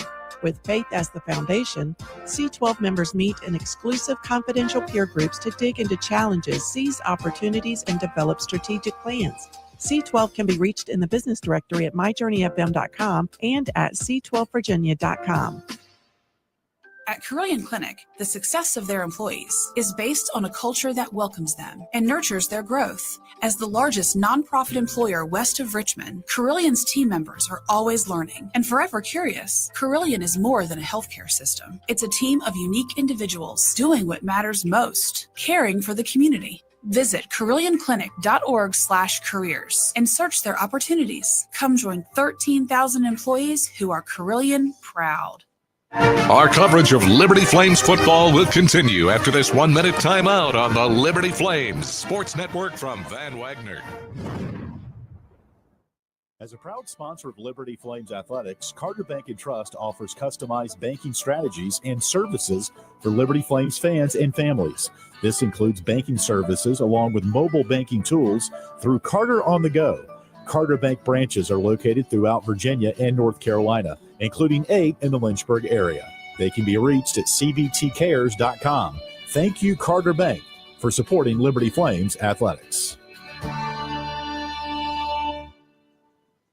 This broadcast of Liberty Flames Athletics is brought to you through underwriting support from Coca-Cola. Coca-Cola is proud to present today's post-game report on the radio. On your way home, the Liberty Flames Sports Network will go inside the locker room and bring you the post-game thoughts from the Liberty Flames student-athletes and head coach. More information on Coca-Cola is available at Coca-Cola.com. Coca-Cola is a proud supporter of Liberty Athletics. Welcome back to the Haley's Appliance Countdown to Kickoff Show on the Liberty Flames Sports Network from Van Wagner. We're 10 minutes away from kickoff, and it's now time to hear the pregame thoughts from head coach Jamie Chadwell. Once again, here's the voice of the Flames, Alan York. Welcome back to pregame coverage of Liberty football. Liberty at Middle Tennessee today in Murfreesboro, Tennessee. And Coach, good to catch up with you. First things first, back on a normal schedule here in November with Saturday games. How's the team been doing since we talked to you last, I guess, after Jacksonville State? Yeah, we don't know what to do on these normal deals. It's been interesting, but obviously, disappointing with last week, and I think our guys are, hungry to get back in winning form. And we've been close, obviously, the last couple of weeks, and we've hurt ourselves in some ways, and our challenges to our team is we've got to play just more detailed football wise. And if you go back and look at some of the reasons we've lost the last couple of games is we've hurt ourselves in key situations. And so that's been our big emphasis, and feel confident that we'll come out and play well here today. Health wise, wide receiver room, who you getting back, who you still kind of working on some kinks with? So Tyson Moe would be back, not 100%, but he'll play. Trayon Sibley, we think will be ready to go today. He's practiced some, not all, and so he'll have a role. It'll probably be a little limited, but he'll have a role. Reese will be out, and I think that's it. All right. There's so many of them you can't remember. Well, good to get a couple of them back and get that passing game going as you would expect it with Caden Salter. We talked a little bit on the radio show the other night about having leaders and take the team to another level despite the last couple of weeks. How have you seen the leadership in your team and wanting some guys to circle the wagons? Yeah, I think the want to's there, but the old saying, the proof needs to be in the pudding, right? And so we got to show it today. We've talked about it a lot, but we got to start walking it. And what that means is you got to back up what you're talking. We got to play that way. We got to encourage each other that way. So I think today, with all the talk that we've had, the disappointment, maybe some embarrassment a little bit of the standard that we have ourselves to, we've not lived up to that. You get to a point where either you got to, put up or shut up. And so I expect us to, put up today. All right, well, let's look at Middle Tennessee, a team that's, vying for bowl eligibility. Although they've got to get 3 wins in their last 3 ball games to do it. Very impressed with Nicholas Vadiato, their quarterback, who can spin it really well. You saw him a year ago, but how is he doing right now? Yeah, I mean, he's really good, and he's a playmaker, right? I mean, they're smart with the way they use him. They get him out of the pocket. He's not overly big guy, but he can throw it well, and he's very accurate, and he is really surprisingly athletic too. And so he makes them go. They've got a really good receiver, number 1, and the tight end, if he's back, number 83. He's been out for a couple weeks, but he's a good player. So they've got some tools there. We got to do a really good job of making them one-dimensional. We cannot let them run the ball and then set up some different things. We got to really control the line of scrimmage. But he'll face a challenge for us as far as not a good a runner as we've seen the last couple of weeks, but from a passing standpoint, he's really good. If you let him get in rhythm, he can really hurt you. And their coach, Derek Mason, spent some time at Vanderbilt, a defensive guy, as you told us on the radio show the other night. It seems to me, maybe like Jacksonville State, you get some new coordinators in. It takes them a while to figure some things out. but their last game out, 20-13 win at UTEP, defensively looked like they had one of their better games. Yeah, I think the last few weeks they played really well, and you can tell he's put their stamp, on the program from a defensive standpoint. Last year they were scoring a lot of points, maybe giving up a lot. This year, majority of their games, with the exception of Ole Miss, they played everybody pretty well. Jacksonville State scored a couple really late to make it 42, whatever, but it was a 28-13 game going in the fourth quarter there, and so they played pretty well from a defensive standpoint. I think they're really good in the box. It's going to be a big challenge for us up front. Probably maybe the best defensive front we've seen maybe since East Carolina. And so they're pretty good there. So it's a big challenge. And he's got them really playing hard, and they're playing together, which is in today's world is hard to do. It's also an early start, Jamie. We'll wrap up with that. How have you planned for that? Obviously, you guys practice mostly in the mornings, but anticipating to get in, get a win, and get out, as I like to say it. Yeah, I'm actually excited about it because we do practice in the morning. So we should, from a science term, our body clock should be ready to rock and roll, right? And so I think the only challenge that we face is the last, 8-7 games, you wait around all day. And so when we get up, we got up today, right? Like, you got to be ready to go. And so, hopefully our team is ready for that, because I do expect this because it's early. That's sort of in our wheelhouse. Hopefully we're ready to rock and roll and play well for 4 quarters and get a victory. All right, Coach, got that checkpoint right there. Bowl eligibility with a win here today. Go get them. We'll talk to you when it's over. Sounds good. Flames. Head coach of Liberty Football, Jamie Chadwell. It's Liberty Middle Tennessee today from Murfreesboro. We've got the kickoff coming up on the Liberty Flames Sports Network from Van Wagner. The doctors at Crossroads Family Dentistry say go Flames and good luck this season. The dental team at Crossroads Family Dentistry, Stephen Hatch, James Peary III, Trey Woolwine, and Carol Roberts provide services from standard checkups to complex restorative dentistry services. They also accept most dental insurances. Crossroads is located at 14761 Forest Road in front of Brawburgers and can be reached at 434-363-9422 and at crossroadsfamilydentistryva.com. Thanks to Earthright Mid-Atlantic for their support of the Liberty Flames. Earthright Mid-Atlantic offers home energy improvements and solar installations. They welcome projects ranging from small energy efficiency upgrades to full home solar systems. They also provide sustainable energy learning experiences through Lynchburg Parks and Recreation. Earthright Mid-Atlantic can be reached at 434-200-9716 and at erepower.com. Our coverage of Liberty Flames football will continue after this 1-minute timeout on the Liberty Flames Sports Network from Van Wagner. Liberty Athletics thanks 11 West for their support of the Liberty Flame Sports Network from Van Wagner. 11 West offers screen printing, embroidery, promotional products, and flat printing. 11 West graphic design team creates custom apparel and promotional products. More information can be found online at 11west.com, by phone at 540-639-9319, or at their location in the New River Valley at 6598 New River Road in Radford. We thank First Bank and Trust for its support of Liberty Flames athletics. First Bank and Trust addresses the financial needs of the community through agriculture, business, personal, and mortgage lending. They offer checking and all their financial services at 2 branches in Lynchburg and more than 30 locations in Virginia, Tennessee, and North Carolina. First Bank and Trust can be reached at firstbank.com. Member FDIC, equal housing lender. Liberty Flames football on WRVL Lynchburg, WBOP Buffalo Gap, WVRI Clifton Forge, WVTW HD3 Charlottesville, WKHK HD3 Richmond, WHRO HD3 Norfolk, WVRL Elizabeth City, WVRA Enfield Rocky Mount, WVRD Zebulon, WVRH Norlina, WVRP Roanoke Rapids.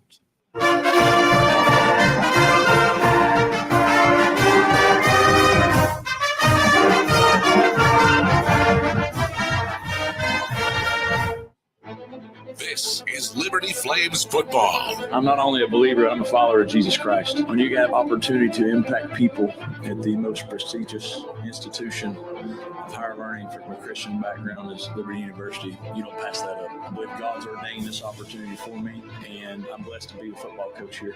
It's our plan to have our athletic program comparable to USC, to Notre Dame, to Alabama, to anybody in time. Strike the stone. I'm very confident in just our buy-in and discipline as a team. I feel like we're going to keep elevating and getting better. So the sky's really the limit. It's really on our control. Rise with us. Snap, spot. Go up!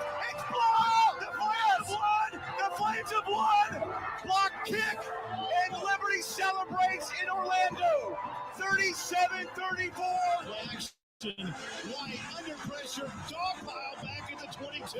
Whoa! This is Flames Nation. Kick on the way. It's floating up and it's in. He made it! To the 20, to the 10, to the 5. He's in. Light him up. Touchdown, Liberty. Lamb to throw. End zone. Intercepted! We won! Intercepted! We are Lynchburg's hometown team.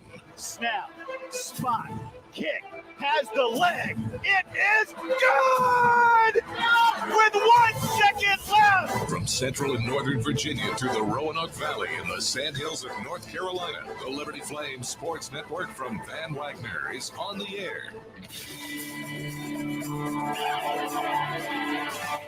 The Liberty Flames Sports Network from Van Wagner presents live radio play-by-play coverage of Liberty Flames football. Today's broadcast of Liberty football is presented through underwriting support from Ironclad Coffee Roasters, the finest hand-picked specialty coffees from around the world, craft roasted in Richmond, Virginia. Jason Porter with Legacy Realty Development. Larry's Tire and Auto Repair. Larry's Tire provides preventative maintenance, repair, and service at multiple locations and at larrystireservice.com. Carl Miller Realty. Trusted advisors serving Central Virginia communities, buyers and sellers at carlmillerrealty.com. The Liberty Bookstore, the official online store of Liberty Athletics. Lynchburg Nissan. Patel and Dalrymple Attorneys at Law. Peary Family Dentistry. Segra. Segra offers customized business technology solutions. You can learn more at segra.com. Century Exteriors, providing roofing, gutters, windows, and home remodeling. More information is available at centuryexteriors.com. And by Thompson Brooks Insurance. Planning today for tomorrow. Caden to throw over the middle. It's caught in the end zone. Light him up. Touchdown, Liberty. Austin Henderson, his second score. It's game time on the Liberty Flames Sports Network from Van Wagner. Alongside Jason Porter, once again, here's the voice of the Flames, Alan York. That's tails. Heads, tails. Heads, tails. General Ogg. Good luck. Tails.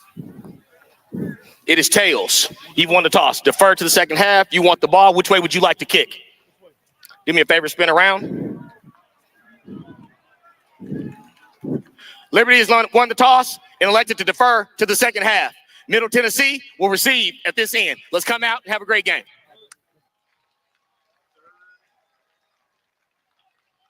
Third game in a row, Liberty has won the toss. Tyler Turner on the field. You guys are going?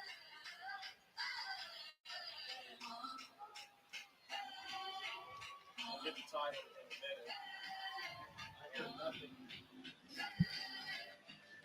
Check. There we go. Am I on now? I think I am.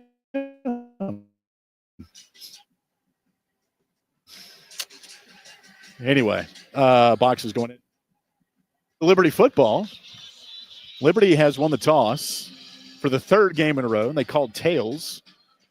Rumor has it if you call tails, more than likely you're going to win that toss, Jason Porter. There it is. Tyler Turner, you're on the field. You were there for the coin toss. Give us an idea of the atmosphere down there. Liberty trying to get bowl eligible today. Feel like the guys are locked in. I think they're ready to go. Obviously, a little quieter here in the morning, but I definitely feel like they're ready to locked in, ready to go, and start this game off right. All right, we'll hear more from Tyler Turner coming up in just a little bit. Liberty will kick off. Max Morgan will do the honors. 37 kickoffs, 19 touchbacks. Liberty all white today from head to toe. And deep to receive the kickoff is Mitchell Howell. He has not returned a kickoff from Middle Tennessee. Where's number 81? Middle Tennessee white helmet, black jersey, and white chinos today. Big Middle Tennessee logo in the middle of the field. And a lot of red in the building, boys. This is not going to be it's going to be a pro Middle Tennessee crowd, but there's a good number of Liberty fans behind their bench in the corner to our right. A lot of red at the hotel last night, too. Yep. Great seeing fans, friends, family. The orientation of this field, Max Morgan will be kicking to the south end zone to our right. Liberty trying to get bowl eligible.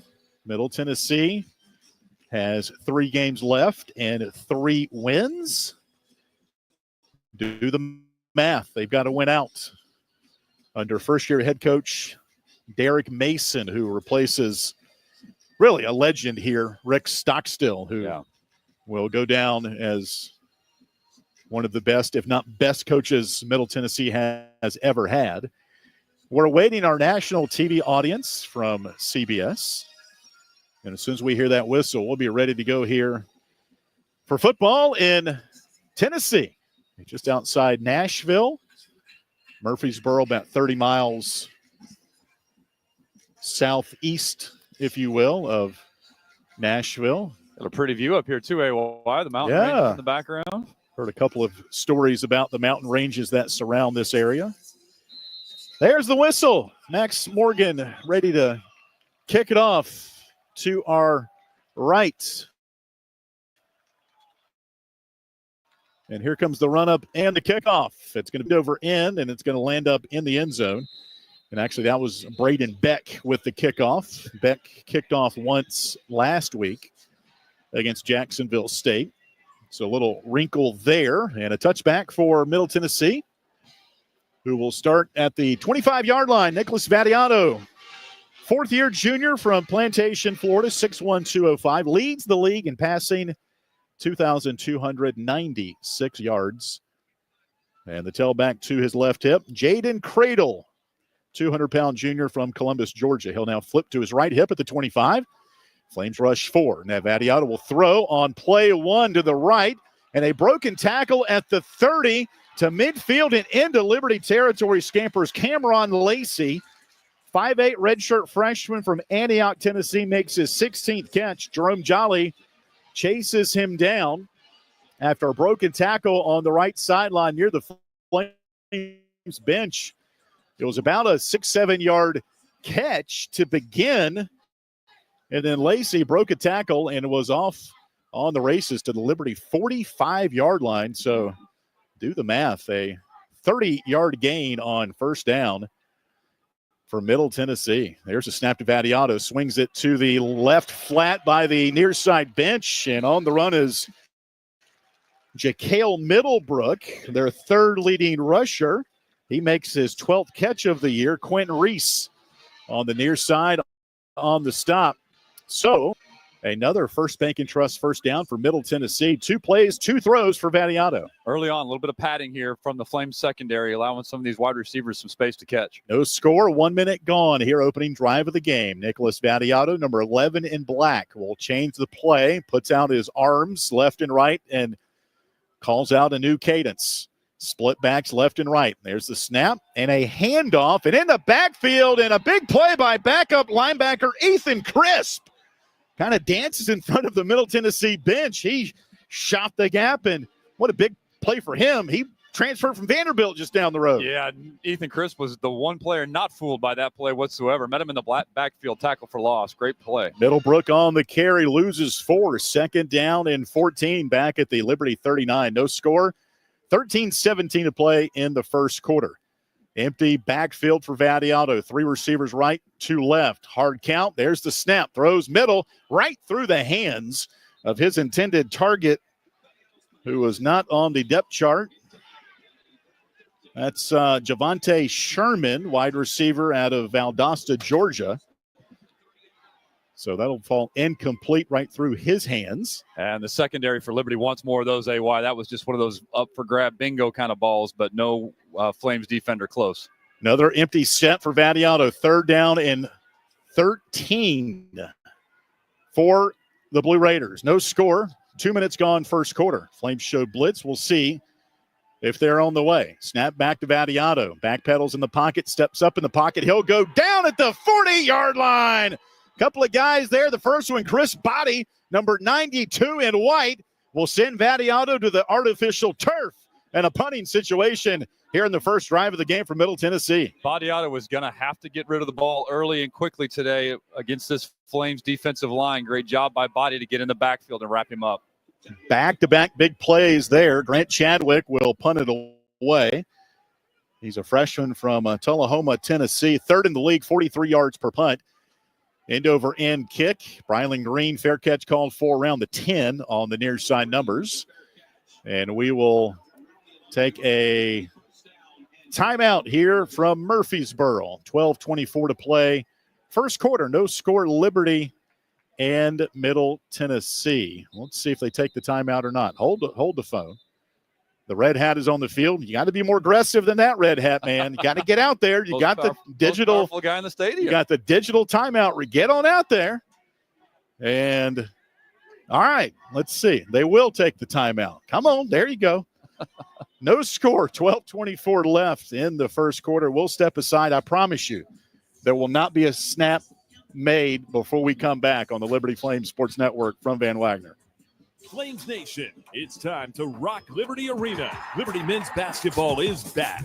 Be at the home opener this Tuesday when Liberty takes on Carolina University. Tip-off time is 7 p.m. in Lynchburg. See every three-pointer. He'll pull up from 30 feet. Bottoms. Hayden Matheny. Every big play. Down the floor, Cleveland, reverse layup. Oh, left to right. Liberty Flames basketball is back on the mountain. Get your tickets now at lubasketball.com. Aqua Pros is a proud supporter of Liberty Flames athletics. Aqua Pros serves Lynchburg and the surrounding region with hot tubs, pools, grills, hearth items, and accessories. Aqua Pros carries brands including the Big Green Egg, Marquee Spas, Hearthstone and Vermont casting stoves, and more. With locations in Lynchburg, Bedford, and Roanoke, Aqua Pros is ready to serve you. More information on Aqua Pros is available by phone at 434-237-5913 or at aquapros.com. The Journey thanks Blue Ridge Apothecary for their support. Blue Ridge Apothecary compounds personalized prescriptions to meet the needs of individual patients. They prepare medications such as bioidentical hormone replacement, skincare products, pain creams, and pet medications.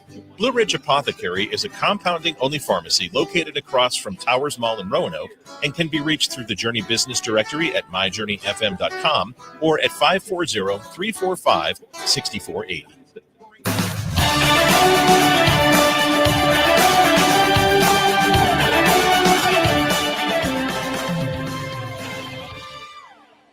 12:24 left to go in the first quarter. No score, Liberty, Middle Tennessee. Alongside Jason Porter, I'm Alan York. Tyler Turner, former Liberty defensive lineman, on the field. We'll head down right now for Carter Bank update. Tyler, a couple of key defensive plays, but some missed tackles as well that got Middle Tennessee into Liberty territory. Yeah, you definitely felt the energy from the sidelines when the linebacker came in and made that tackle for loss, and then the next play tipped the ball, and then the very next play after that get a sack. So you definitely felt some good momentum here on the sidelines after those big plays on defense.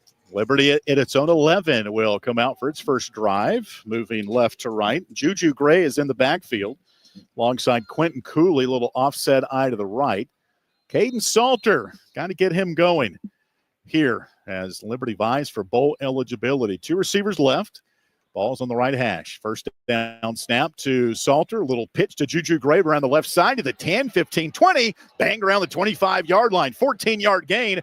And a Liberty first down. Good pitch there. Good read by Caden Salter. Absolutely great read by Caden Salter. You got to just pay attention to what that defense is giving him. And the defense gave him the pitch right there. And Juju with great speed off the corner. Xavier Williams, one of the secondary members. Leading tackler, made the stop for Middle Tennessee, his 47th of the year. Ball's up to the 27 of Liberty. First down handoff. Quentin Cooley gets caught up in a car wash on the left side as he pushes the pile forward up past the 30 to the 34. Cooley tackled by Shakai Woods, defensive lineman from Douglasville, Georgia. Cooley's got 5 100-yard games on the year, third in the league, 715 yards rushing. He is a workhorse for this Liberty team. No score, 11:28 to play in the first quarter. On second down at about 4, Caden Salter reads it up the middle, right on top of the Middle Tennessee blue logo. Near midfield, scampers up to the 46-yard line. Another First Bank and Trust first downs. We can't stress enough, Jason, the reads for the quarterback in this offense are so important. Absolutely critical, and a good pickup by K-Salt there to see the blitz coming in off that right edge, and he went right up the gut for the gain. Ball's at the Liberty 45-yard line. 2 receivers left, 1 right. Snap to Salter on first down. Hands off to Cooley, and this time Cooley gets 1 right inside the far left hash. A couple of black jerseys coming off the bottom of the pile. First one there, DeMonte Smith, fourth-year junior from Savannah, makes his 20th tackle. This Middle Tennessee State team on the year, susceptible to both on the ground and through the air. Their total defense is 8th in the conference at 449 yards, while Liberty's total offense is 2nd in gaining yardage. Second down 9. Quick out right side, ball dropped, and I believe that might have been a lateral. Little swing out to the right, dropped by Juju Gray. We'll check and see. No signal yet. It was recovered by Middle Tennessee. First down. So a lateral on the right side of the field, dropped by Juju Gray, and picked up by Middle Tennessee at the Liberty 42-yard line. Yeah, it looked like Juju Gray just took his eyes off that ball as it was coming in. The defender was closing quick. He may have been anticipating that hit, but costly early turnover. Brandon Buckner on the recovery for Middle Tennessee. They won't take a look at it. So it was a full-fledged lateral. Turnover to Middle Tennessee at the Liberty 42. First down, Vadiato, the quarterback, runs around the left side. And Vadiato runs it down to the 29-yard line. He'll pick up 13 and a first down. You know, last year he ran over 300 yards, not so much this year with a banged-up offensive line, and he's been sacked a lot. That goes against the quarterback's rushing numbers. But give him a little crease. He can scoot. Yeah. It's a first down brought to you by First Bank and Trust. No score. Middle Tennessee working off the Liberty turnover. Ball's on the left hash, and motion goes Willis, the tight end to the left. So 2-by-1 for Vadiato, and he's got Middlebrook, the tailback, to his left. There's the snap. Vadiato fires over the middle. Pass caught at the 15. Flags are all over the lot. Vadiato is knocked down, and Liberty holding up a couple of defensive linemen with their arms up of like, what did I do? Javonte Sherman makes the stop and roughing the passer on Liberty. The penalty is half the distance to the goal. First down. That's Taylor Jackson. We do not have the benefit of a TV in the booth here, so our look at replays are going to be few and far between. Yeah, so, doesn't look like much argument from the Flames sideline or from Taylor Jackson on that play. Just got to be smarter. Well, the catch was made around the 15. The penalty is going to take it inside the 10. So they are in the Earth Right Mid-Atlantic red zone. 1 receiver left, 1 right for Middle Tennessee. Ball's right between the hash marks.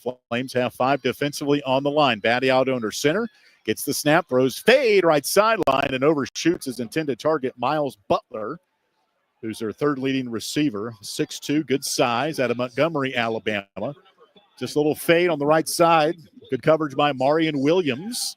Yeah, second down and goal. Marion Williams was right on the Blue Raiders wide receiver there. Great coverage by him, even though the pass was overthrown. That's what you want to see, a little tighter coverage. 3 receivers will go left, including Butler. Willis is out there. He's at 6'4", their big, tall tight end.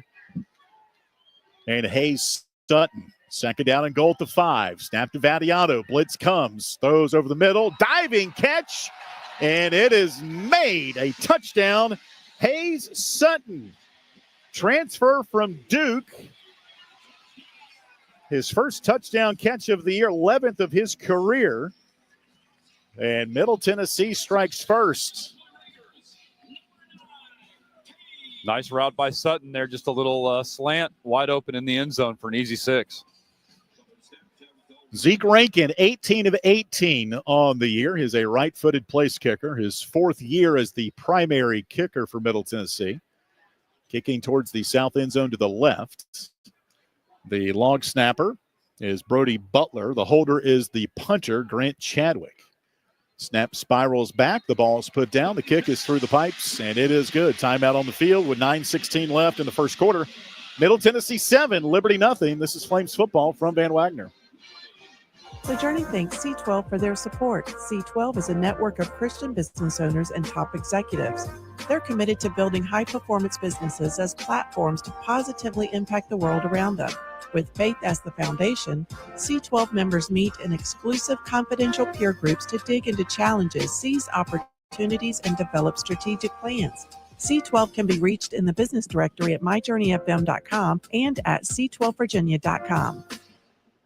At Carillion Clinic, the success of their employees is based on a culture that welcomes them and nurtures their growth. As the largest nonprofit employer west of Richmond, Carillion's team members are always learning and forever curious. Carillion is more than a healthcare system. It's a team of unique individuals doing what matters most, caring for the community. Visit carillionclinic.org/careers and search their opportunities. Come join 13,000 employees who are Carillion proud. As a proud sponsor of Liberty Flames Athletics, Carter Bank & Trust offers customized banking strategies and services for Liberty Flames fans and families. This includes banking services along with mobile banking tools through Carter on the Go. Carter Bank branches are located throughout Virginia and North Carolina, including 8 in the Lynchburg area. They can be reached at cbtcares.com. Thank you, Carter Bank, for supporting Liberty Flames Athletics.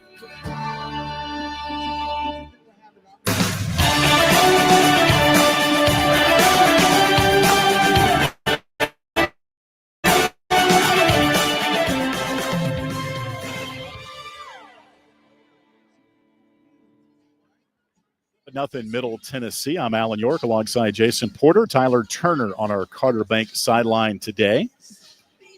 Our opening kickoff was presented by Relevant Law. Appreciate their help and partnership on the radio last couple of years. They also bring us our opening tip-offs in basketball. It's a salute to Veterans Day here at the stadium, and really cool drone that brought in the game football dropped to a younger person to me in fatigues. That was kind of cool to see it drop down from the drone. Yeah.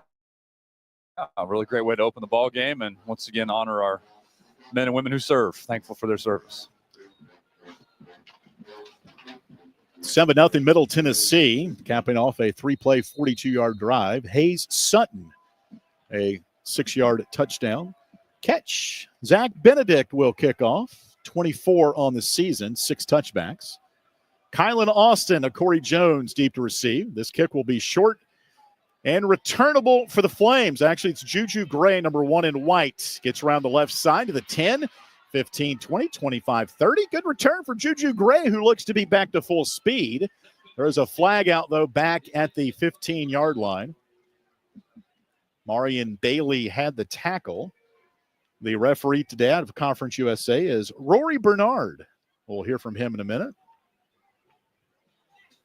Rory lives out of the Dallas area. During the return, holding, return team, number 33. The penalty is half distance to the goal, first down. Rory also is the assistant VP at Core Specialty Insurance Holdings in the Dallas area. Always enjoy finding some background info on the men and women that officiate these games. So penalties, boys, starting to back the Flames up. It hurt them on the personal foul, roughing the passer on the previous drive for Middle Tennessee, and this one will have them starting at the 7 after they started at the 11 in their first drive.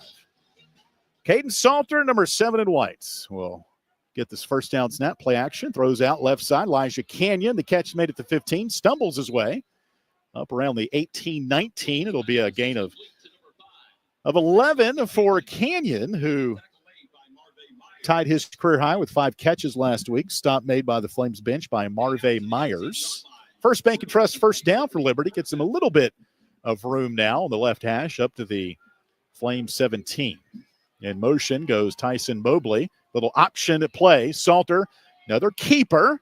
And the right decision makes the move on the far side numbers up around the 27-yard line. Big chunk on first down. Flames they protect the ball, they're going to get some yardage, it seems like. There's not much resistance so far from this Middle Tennessee defense. This is an important series for the Flames, obviously to score, but kind of this redemption here to kind of keep the momentum going. Second down and 1. Flames down 7-0 midway through the first quarter with the ball. Snap to Salter. Another keep around the left side. 30, 35, 40, and just eases his way out of bounds. He picks up about 15. There's no resistance from this Middle Tennessee defense at all right now. No, and there's a gear and a comfortability that Salter operates in when he's kind of feeling it, for lack of a better word, AY, and the defense doesn't seem to be stopping him or wanting to right now. Salter last week in the loss, 31-21 to Jack State, 68 yards on the ground for the junior out of Cedar Hill, Texas. First down, handoff, bruising run for Quentin Cooley. Keeps his balance on the far side numbers into Middle Tennessee territory. He's down to the 49 of the Blue Raiders, where Anthony Bynum, 6'3", 260-pound redshirt freshman, makes the stop, his 40th tackle of the year. Again, they say Middle Tennessee defense, they give up around 200 yards on the ground, and we know that's what Liberty loves to do. First Bank and Trust first down at the Middle Tennessee 49. Liberty down 7-0, 7 minutes left first quarter. Number 7 in white, Caden Salter. Waiting for the snap from Aaron Fenimore. There's the clap of the hands. Another option. Pitch left side. Cooley. And this time a little bit more cover. Blue Raiders gain of about 4 for Quint Cooley. Yeah, just a lot of extra play there out of bounds. I'm surprised it didn't draw some attention, but the Blue Raiders are being reminded here of the power and the strength of Quentin Cooley. He goes until the whistle. A couple times they've had him wrapped up. No whistle. He just keeps grinding those legs. 6-year grad student Jalen Davis, third leading tackler for Middle Tennessee, made that stop. Second down 6 at the Blue Raiders 45. Snap to Salter. Pitches around the right side to Vaughn Blue. Undercut around the 41-yard line. Picks up 3. Vaughn Blue last week had a 25-yard touchdown run in the loss against Jacksonville State. Redshirt freshman from Mount Pleasant, South Carolina. Tyrell Raby, Memphis transfer, made the stop. It's third down and 3 for Liberty at the Blue Raiders 45-yard line. This will be the first third down try for Liberty. Snap to Salter. Runs up the middle. He'll have the first down and more. 30, 25, 20. Left, hash, in, zone. Light him up. Touchdown, Liberty. Great. Caden Salter, 3rd and 4. 42-yard run. And Liberty's a PAT away from the tie. The theme of that drive was the reads by K-Salt. He did it again on that particular drive. No defensive pressure, no defensive stop. The middle was wide open. Tyrell Raby gave a valiant to Salter, who ended up on his stomach in the end zone. They needed one of those swimming moves on the blue turf. It kind of looked like he was in the ocean just swimming, trying to catch a wave. There's the extra point by Colin Carhew. Bang, bang, bang, right down the field. 7 plays, 93 yards for the Liberty Flames. And by yardage, their longest drive of the year by 1 yard. Had a 92-yarder against Campbell. This one bested by 1. All tied up. 7 apiece. 5:53 to play first quarter. This is Liberty Football from Van Wagner. This broadcast of Liberty Flames Athletics is brought to you through really underwriting controlled support when from Lions coverage in that Coca-Cola. last series. Coca-Cola is proud to present today's post-game report on the radio. On your way home, the Liberty Flames Sports Network will go inside the locker room and bring you the post-game thoughts from the Liberty Flames student-athletes and head coach. More information on Coca-Cola is available at Coca-Cola.com. Coca-Cola is a proud supporter of Liberty Athletics. The doctors at Crossroads Family Dentistry say go Flames and good luck this season. The dental team at Crossroads Family Dentistry, Stephen Hatch, James Peary III, Trey Woolwine, and Carol Roberts provide services from standard checkups to complex restorative dentistry services. They also accept most dental insurances. Crossroads is located at 14761 Forest Road in front of Brawburgers and can be reached at 434-363-9422 and at crossroadsfamilydentistryva.com. Thanks to Earthright Mid-Atlantic for their support of the Liberty Flames. Earthright Mid-Atlantic offers home energy improvements and solar installations. They welcome projects ranging from small energy efficiency upgrades to full home solar systems. They also provide sustainable energy learning experiences through Lynchburg Parks and Recreation. Earthright Mid-Atlantic can be reached at 434-200-9716 and at erepower.com.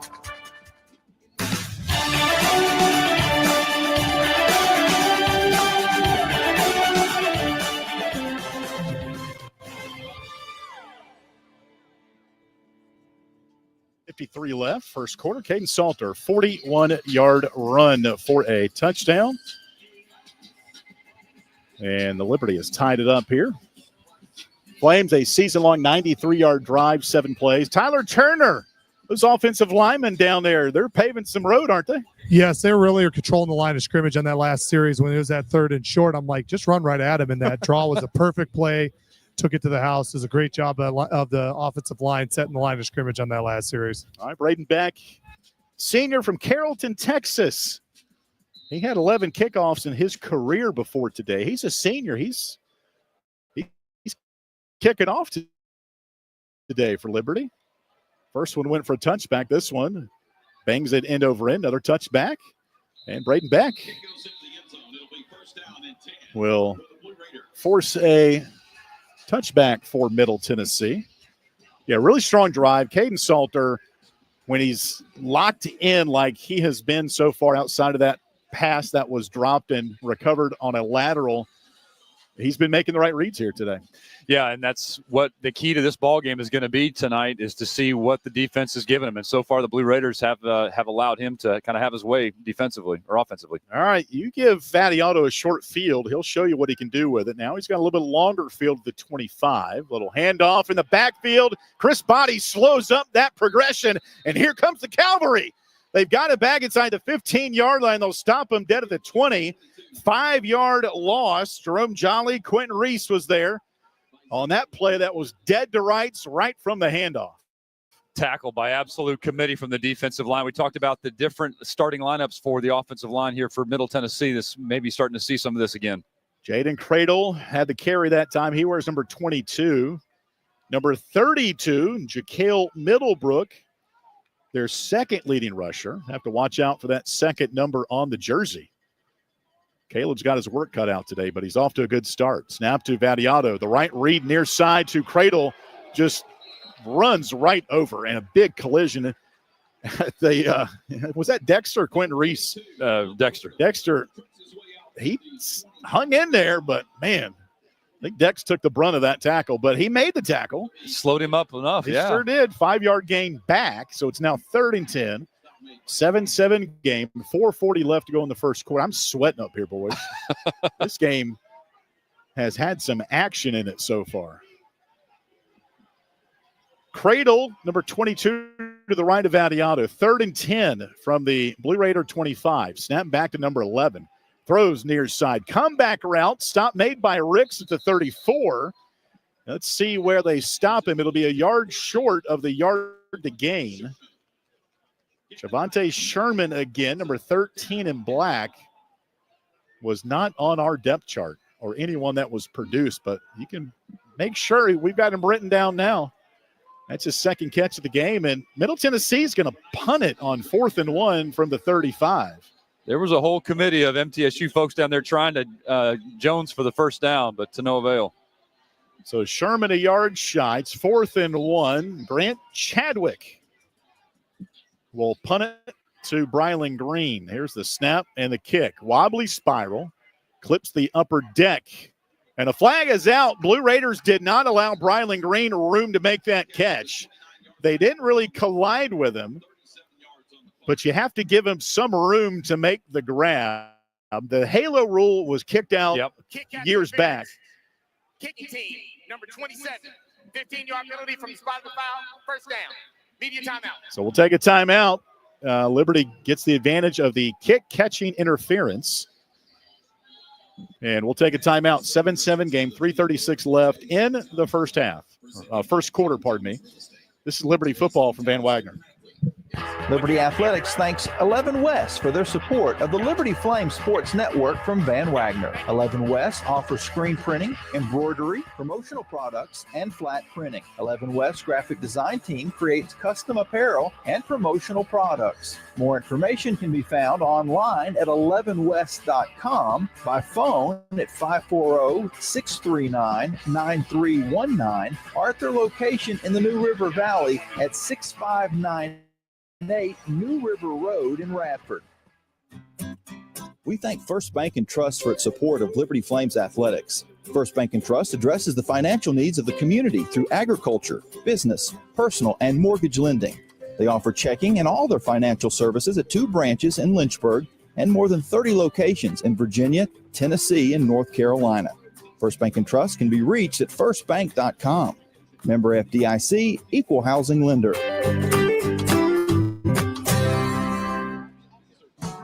Turn up the heat. Foster Fuels is a proud partner of Liberty Athletics. Since 1921, Foster Fuels provides propane and gas services throughout Central Virginia and surrounding areas. From propane to fireplaces and tank installs to tankless water heaters. They also offer an app for requesting service, ordering fuel, and to pay your bill.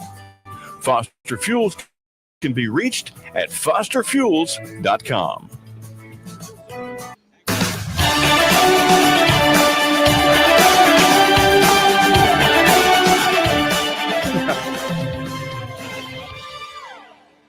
.336 to play, first quarter. Middle Tennessee and Liberty tied at 7.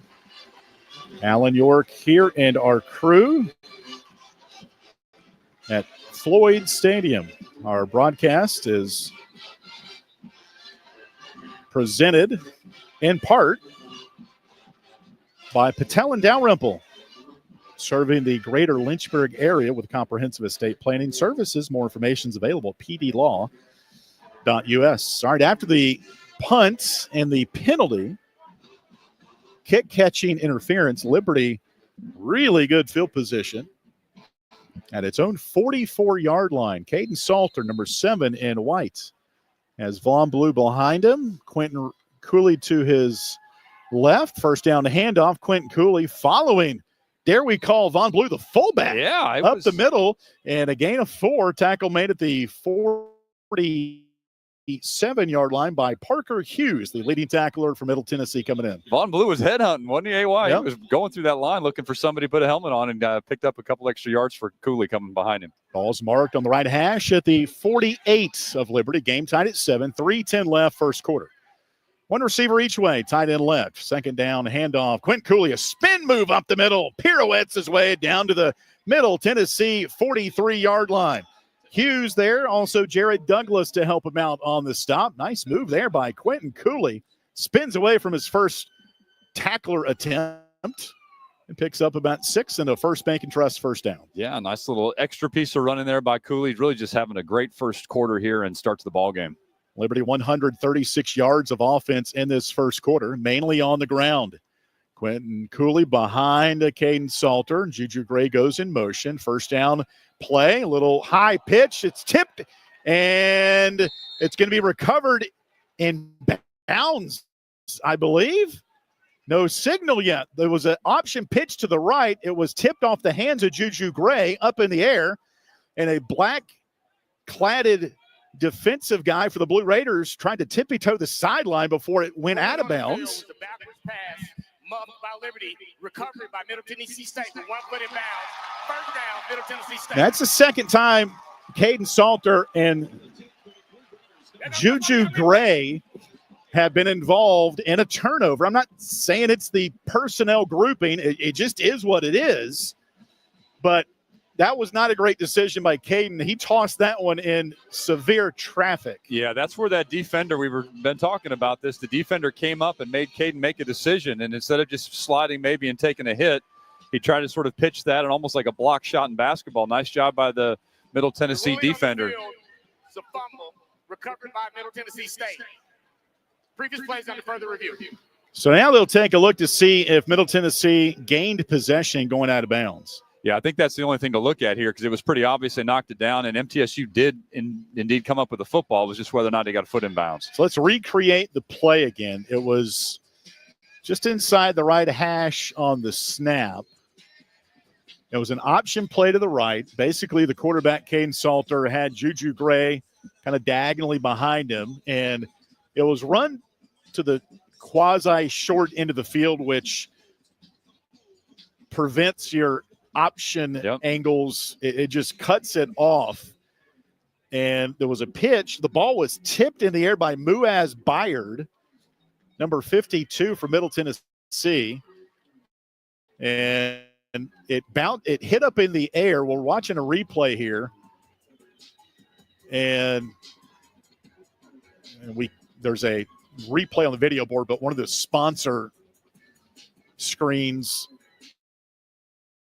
it was kind of blocking to see whether or not. Here's a better look at it up top on the video in the suite to our right. We're taking a look at it. So the option pitch was tipped up in the air, and I'm trying to remember if it hit the ground first. I think there was one bounce inbounds, and you were hoping that bounce was going to take the momentum of the ball out of bounds, and I think it went straight up and allowed the defender to maybe get the ball. And the defender had it. His left foot came down. And the angle's not great, but the call in the field was a turnover to Middle Tennessee. And the defender off that ricochet off the bounce, his first foot down when he had control of it was right on the edge, right by the Middle Tennessee sideline. So if it stands, it'll be the second turnover in the first quarter for Liberty. Here is the call from our referee, Rory Bernard. After review, the ruling on the field of a backwards pass recovered by Middle Tennessee State is confirmed. First down. So very unusual. Two laterals. The first one was a legit pass. This one was an option pitch, but even if it's behind, it counts as a lateral, and you can take it back the other way. Well, and stopping the option pitch and knowing it's coming are two different things, but maybe Middle Tennessee is starting to get hip to that play. So Middle Tennessee at its own 42 working right to left. On first down, Vadiano rolls right, throws back left, and another good play in open field by linebacker Ethan Crisp. He tackled down the running back, Jakael Middlebrook. That was a slow developing play as Vadiano went to his right, threw back left, and Crisp was able to snuff that one out for a loss of 6 on the play. It's second down and 16 coming up. Incredible read by Crisp, and he probably could have actually knocked that ball down if he'd have seen it, but nice play by him. Second big play by Ethan Crisp, number 30 in white.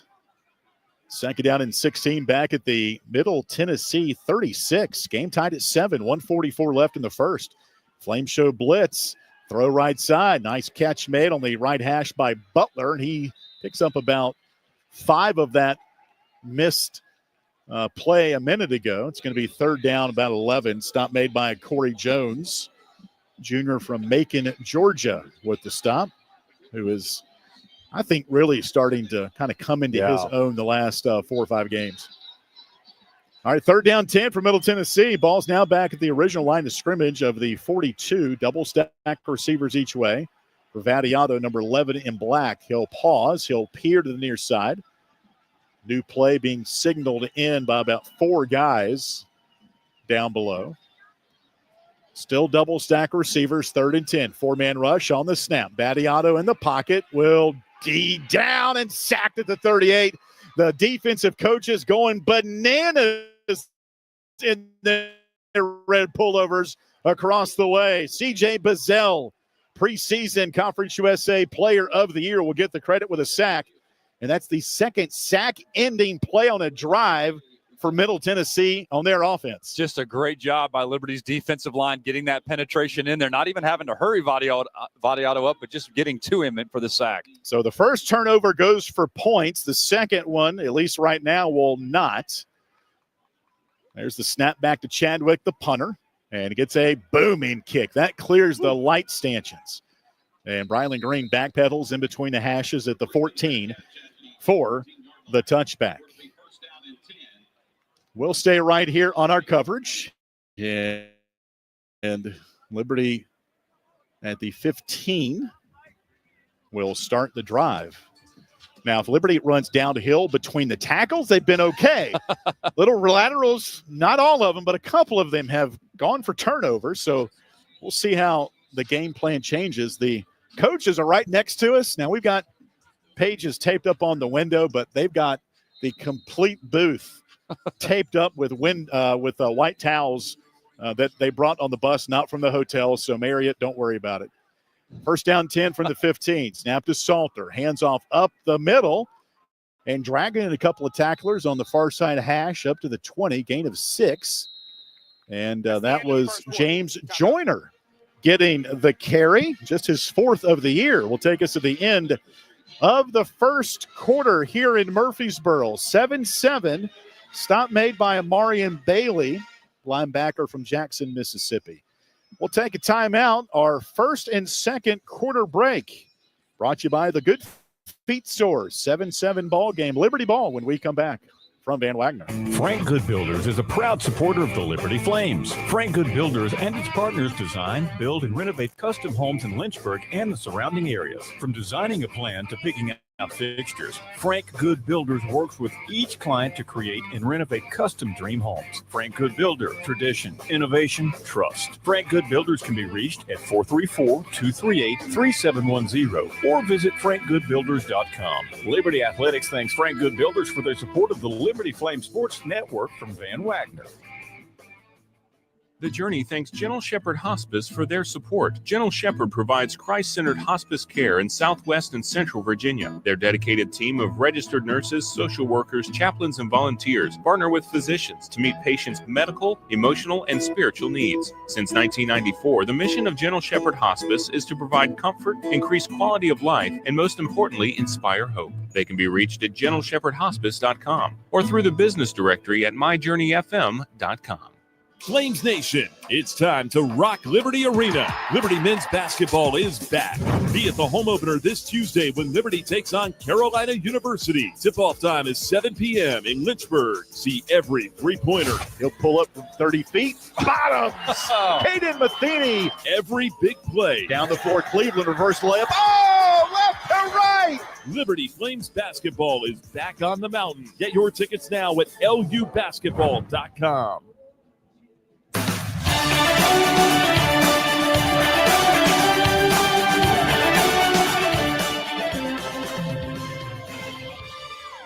Back inside the studio as we head to the second quarter of Liberty and Middle Tennessee. Knotted up at 7.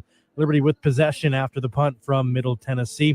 Taking a look at the top 25 very quickly for a quick check of the Frank Good Builders out-of-town scoreboard.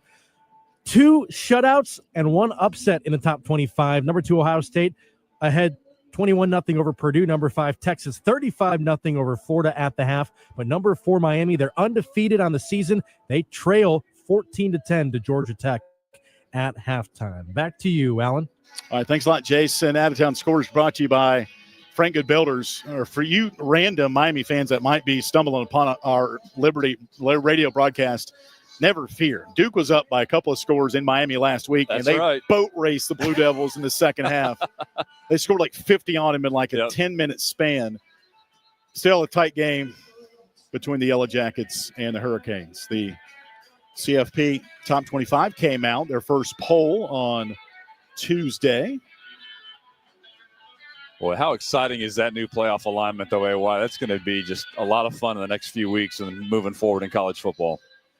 Yeah, can't wait to see who the group of 5 rep is going to be. The highest ranking group of 5 champion will make the CFP expanded playoff. Liberty, second down and 4. Handoff up the middle. James Joyner. Couple of straight good runs by James. He's up to the 27-yard line. Stop made by Xavier Williams. So no Billy Lucas yet. Haven't heard anything about Billy not being available for the game. Maybe Tyler can spy out there and see if he sees number 0 anywhere. But right now, James Joyner getting the backup carries, and they judge all these guys on practice, and that's probably what's happening right now. First down and 10. Play action. Caden Salter dances in the pocket, sprints out to the right. Now we'll rifle it over the middle and threw it behind Elijah Canyon, who was open right around the 40-yard line, but Caden on the run threw it behind him. It'll be second down and 10, where early stages, second quarter, game tied at 7. Our first and second quarter break brought to you by the Good Feet Store. Liberty now moving to the north end zone or to the left as you listen to us today. Maybe you've got the CBS telecast turned down and LFSN radio up. Second down, handoff up the middle. Pickup of about 4, maybe 5 to the 33-yard line. Stop made by Parker Hughes. And that is James Joyner on his third carry of this drive. Good to see number 3 out there getting some action. Yeah, great job by this Flames offensive line, too. This A-gap has been wide open right off the center, either direction here for the running back so far in this ball game. 3rd and 5. Liberty 1 of 1 on third down. Remember what happened on the last third down. It was a 41-yard touchdown run by Caden Salter. Snap back to number 7 on 3rd and 5. He will throw downfield and overshoots Elijah Canyon. I saw that from the jump. And actually, that was Tyson Mobley on the route. Marve Myers on the coverage. Overthrown ball will give the ball back to the Blue Raiders. Max Morgan will punt it off. He's the 4th leading punter in the league at 43 yards per punt. Mitchell Howell, number 81 in black, will receive the punt. Snap spirals back. Flag is out. High kick, short kick. And it's out of bounds around the 40 of the Blue Raiders. We'll check the flag. If it's now, Joe Carter, Liberty linebacker, is saying it's on Middle Tennessee. It might have been an alignment thing, Alan. They looked like they threw the flag before the snap. That would make it 4th and 1. Jamie Chadwell, a couple of feet on the turf here with his big tabloid size play sheet by his left hip and his white visor. And still the officials talking about it. Rory Bernard is the referee today. We'll hear his voice coming up in just a couple of seconds. If it's on Middle Tennessee, it makes it a little bit more interesting. It looks like the offense is going to come back out. Yeah, I believe it's on Middle Tennessee. Still no call yet, but Liberty, if it's 4th and 1, looks like they're going to go for it. Yep. Here's a call. Illegal formation. Defense. 5-yard penalty. Replay 4th down. Okay, so now it's 4th and 1. 1.5 maybe. And the offense is coming back out. And Jordan White likes the Belle Biv DeVoe playing on the loudspeaker. He's got a little ditty pop going out there. All right, it's 4th and 1. Cooley in blue behind Salter, who runs up behind center now. And flag is out. And did the ball pop? I don't know if the ball popped out. It was a flag out. And this goes back to Jacksonville State. All the talk after the game was a fumbled 4th down, and they weren't supposed to snap it. It was miscommunication. Right. And talking about who you talk to, why does Caden Salter get under center versus just a normal shotgun and run the play? This play, it's not going to matter. Yeah. Okay. That 5-yard penalty results in a first down. I was gonna say, it looked like Middle Tennessee actually jumped the play there and forced the snap. So Flames catch a break. So they've worked on it, obviously, and it worked that time. That is so funny how it rears its head in the very next game.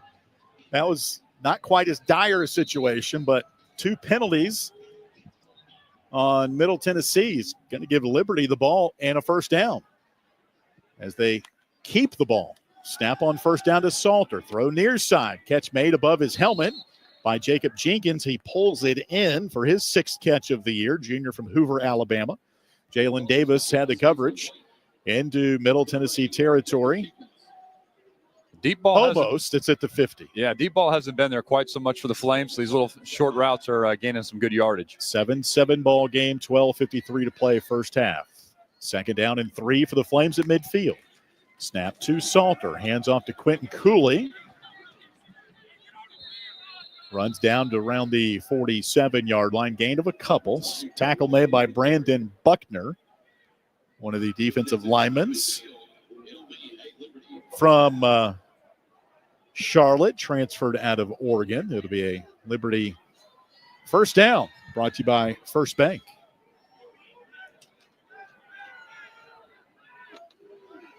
At the 47 of the Blue Raiders. Game tied at 7. Snap to Salter. Throws right side. Catch made by Tyson Mobley. And he is chopped down at the far side numbers at the 40. He'll pick up around 6, maybe 7. Marvay Myers, 6-year grad student from West Orlando, Florida. Been to Orlando, but never West Orlando. That would be towards Disney World, but not quite south enough, maybe. Second down and 3 at the 40 for Liberty. Snap to Salter. Option near side. Keeps it himself between the hashes and rumbles his way down to the 25-yard line. Gain of 14 for Caden Salter. Another first down for Liberty. Xavier Williams, Anthony Bynum. Double team on the stop. Yeah, it looks like almost MTSU just kind of was lulled to sleep in that one. Case Salter once again made a nice read. No linebacker came up to pick him up, so he just kept the ball. 12 first downs in this first half for Liberty. Double tight end. Ball's on the left hash mark at the Blue Raider 25. Snap to Salter. Feeds Cooley again. Tackled around his white socks right on top of the faded Conference USA logo. It'll be down at the 23-yard line. Marvay Myers again on the tackle. Parker Hughes there as well. 7-7 game. 10:53 left in the first half. Middle Tennessee State punch first. Liberty answered back with a season-long 93-yard drive, highlighted by Caden Salter, 41-yard touchdown run. Snap to Salter. And it'll be tackled down at the 19-yard line. Picked up about 2. As he followed Quentin Cooley that time up the middle. Parker Hughes, redshirt junior, Elizabethton, Tennessee. Their leading tackler coming in with 47 stops, had a career-high 14 last week in the win at UTEP. Yeah, good variety of offense for the Flames in this first half. They're showing a lot of different looks to this MTSU defense. 3rd and 4 for the Flames. Double stack receivers to the right, 1 left. That double stack is going to evaporate as Tyson Mobley went in motion. Middle Tennessee calls timeout. 30 seconds. And they'll keep it right here on the radio feed. Our broadcast brought to you in part by C12, a peer advisory network of Christian business owners and top executives committed to building high-performance businesses. More information is available at C12Virginia.com with Jason Porter, Tyler Turner. I'm Alan York. We've got Caleb, Greg, Cody in the house. Jason Prill back in our studio. Jamie Hall still living vicariously through us with the help of the video stream. Jamie was texting with me a couple of minutes ago. He's on the way to the arena in Lynchburg for their game against Cal Baptist tonight. Nick Pierce just checked in on the internal radio chat. He's booted up and ready for the 8 o'clock Eastern tip at Seattle for Liberty men's basketball. 3rd and 4 out of the timeout. Quick fire right side. Good catch by Elijah Canyon, extending the arms and right in his mitts. A dart there by Caden Salter by the far bench. Picks up 8 and a Liberty first down. When those two are on, it is absolute textbook football. Beautiful catch by Canyon, like you said, AY. Fingertips only, nothing off the pads. Easy run and catch, or pitch and catch. First down and 10 from the 11 for Liberty. Down to our left. Snap to Salter. Hands off to Cooley. Up the middle. They tackle him down at the 3. A couple of defensive linemen hanging on to those white Nikes. First one there was Brandon Buckner. Blue Raider defense is really on their heels here on the 4-yard line, trying to stop the Flames from scoring. It'll be a gain of 8, 2nd down and 2. Flames can get a first down at the 2. Ball's between the hash marks to the north end zone to our left. 2nd down and 2. Snap to Salter. Hands off to Cooley. Up the middle. He'll hurdle a defender into the end zone. Light him up. Touchdown, Liberty. Quentin Cooley with his 8th touchdown of the year, 28th of his career. And for the first time, Liberty has the lead today, 13-7. Great read by Cooley off that left edge right there, and made a nice little juke move into the end zone. Averages 102 yards on the season. He's off to a great first half start. That drive, a will-breaking 14-play, 85-yard drive. Colin Carhew in for the point after. Snap. Ball down. Kick tumbles through the yellow uprights, and it is good. Liberty 14, Middle Tennessee 7. 9 minutes left, first half. We'll take a timeout. This is Liberty Football from Van Wagner. The Good Feet Store is a proud supporter of Liberty Flames athletics. The arch support specialists at the Good Feet Store offer customized arch support options to help with foot, knee, and back pain. Every Good Feet location offers arch support in a range of styles and sizes. The Good Feet Store is located at Ward's Crossing in Lynchburg and online at goodfeet.com. Thank you to the Good Feet Store in Lynchburg for supporting the Liberty Flames Sports Network from Van Wagner. Thank you, Haley's Appliance and Haley's Outdoor in Lynchburg, for being a proud sponsor of the Liberty Flames Sports Network. Haley's Appliance offers major brands of appliances and outdoor equipment, including Husqvarna Power products. They also provide delivery and service for all of the products they sell. Haley's has 2 store locations in Lynchburg, Haley's Appliance on Fort Avenue and Haley's Outdoor at 55 Hicks Road. They can be reached at haleys.com. Liberty Flames football on WRVL Lynchburg, WBOP Buffalo Gap, WVRI Clifton Forge, WVTW HD3 Charlottesville, WKHK HD3 Richmond, WHRO HD3 Norfolk, WVRL Elizabeth City, WVRA Enfield Rocky Mount, WVRD Zebulon, WVRH Norlina, WVRP Roanoke Rapids. Ironclad Coffee Roasters and Baking Company is a proud underwriting partner of the Liberty Flames Sports Network from Van Wagner. With cafes in the Richmond area and Richmond International Airport, Ironclad Coffees offers specialty coffees from around the world, including the House of User Blend and Steam Engine Blend. Ironclad Coffee also offers bakery items such as muffins, sticky buns, and more. For more information on Ironclad Coffee Roasters and Baking Company, you can visit ironcladcoffee.com.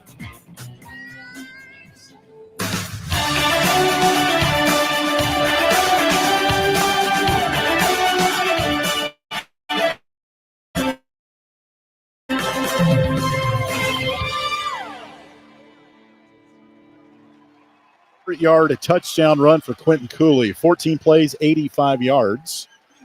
And Liberty has the lead 14-7. Braden Beck will kick off down to Mitchell Howell, number 81 in black. This venue we are in today, Johnny Red Floyd Stadium, built in 1933. Capacity 27,303. Here comes the run up by Beck, puts his right Nike into it. Little helicopter spin off the tee, and it'll land in the end zone to her left for a touchback. You might think to yourself, Alan, who is Johnny Red Floyd? Just those nicknames back in the day, like Red. Hey, Red, come here. He's a former head football coach and basketball coach. He did it all back in the 30s here from Middle Tennessee. So Johnny Red Floyd Stadium, they've got a brand new football operations building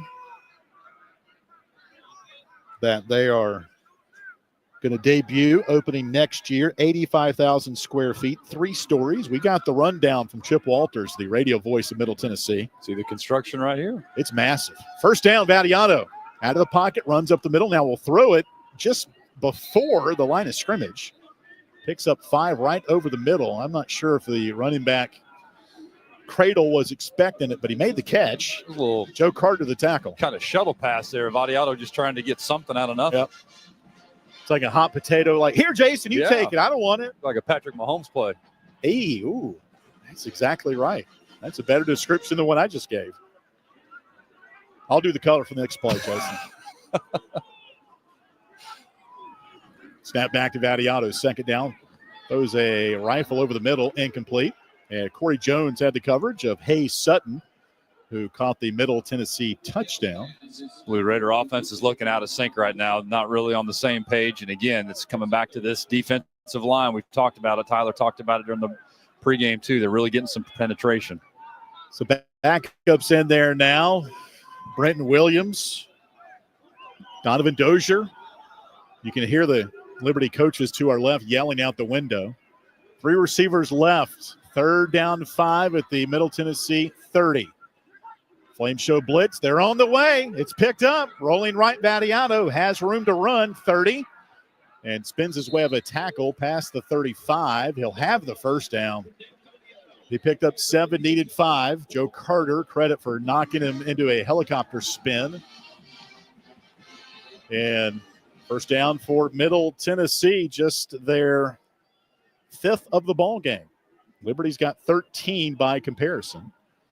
14-7 Liberty, 7:48 left in the first half. Simon Wilson will snap it back to Vattiato. There is the snap.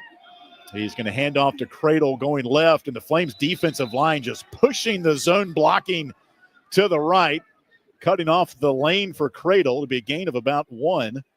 Bryce Dixon, the pride of Charlotte, North Carolina, went to Butler High School, made the tackle. Yeah, that entire offensive line for the Blue Raiders was literally just pushed in the backfield. Nowhere to go on that rush. Cradle remains as the running back. 2 receivers each way. Ball's on the left hash. Catcher stance for Wilson over the football. Flames show 4 defensively on the line. Cradle shifts to the left of Vattiato, who gets the snap on 2nd and 9. Looks over the middle, pirouettes. Now we'll throw it just out of bounds. And a nice catch made over there on the Flames side of the field, out of bounds by Jaden Sweeney. Back defensive lineman. Bryce Dixon again on the push up the middle.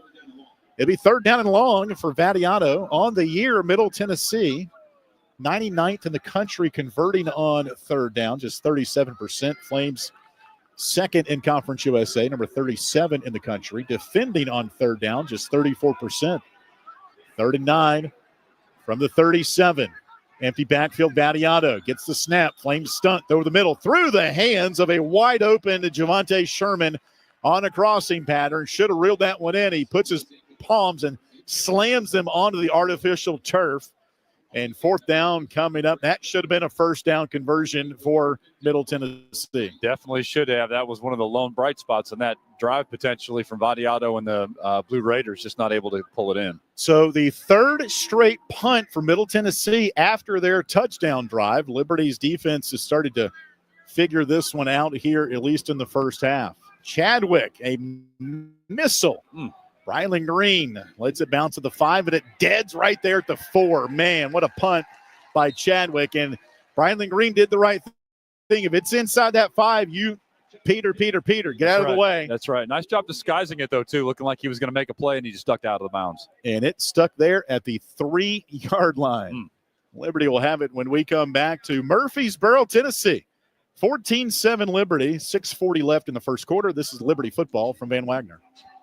Jason Porter with Legacy Realty and Development is a proud underwriting supporter of Liberty Athletics and the Liberty Flames Sports Network. Jason and his team provide buyers and sellers with their expertise in residential, commercial, investment, and church real estate. Jason can be reached by phone at 434-258-8827 or by email at jasonporterrealestate@gmail.com. The Liberty Flames Sports Network thanks Jason Porter with Legacy Realty and Development for his support.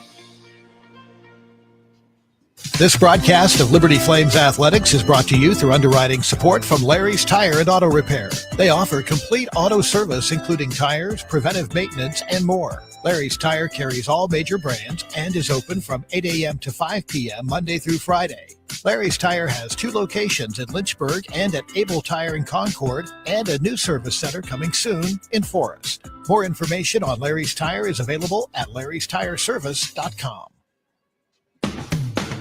Carl Miller Realty is a proud underwriting partner of the Liberty Flames Sports Network from Van Wagner.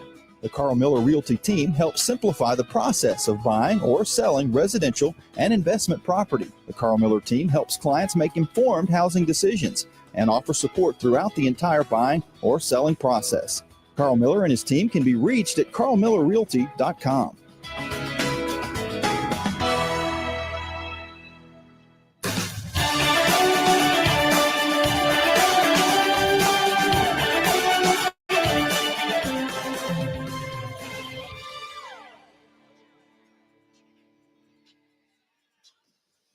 .640 left, first half. Liberty 14, Middle Tennessee 7. We send a hello out to Timothy today. Tuning in from Stewart. And Rick, he says he's got the TV down, the radio up. What's that song, Turn Your Radio Up? What is that? I bet Caleb would know. There's plenty of songs that probably says it in it. Yeah. Rick, we appreciate the company. Rick he rides shotgun with us pretty much every game and sends us an email. Love it. All right, Liberty at the 3-yard line, moving right to left in the end zone. Caden Salter gets the snap, hands off to Cooley up the middle, just barrels his way past the 15 to the 17. He'll pick up 14 on that carry. Xavier Williams stopping him from a longer gain right between the hash marks. Yep. Liberty, 212 yards, 179 of it on the ground so far. Blue Raiders brought 2 from the secondary on a blitz there, and Liberty able to take advantage. Salter, 97 yards rushing. Quentin Cooley, 64. They both have touchdowns. Bad snap, reeled in by Salter. Hands off to Cooley, and he's just cutting his way right through the Blue Raider defense up the middle. Picks up another 12. And a First Bank and Trust first down. Xavier Williams, John House, the 4th to make the stop in the middle. This interior has just been bludgeoned right now by the Flames offensive line. We'll get to Tyler Turner in a minute. He's on the Carter Bank sideline today. First down up at a 29 for Liberty. Snap to Salter. Hands off to Cooley.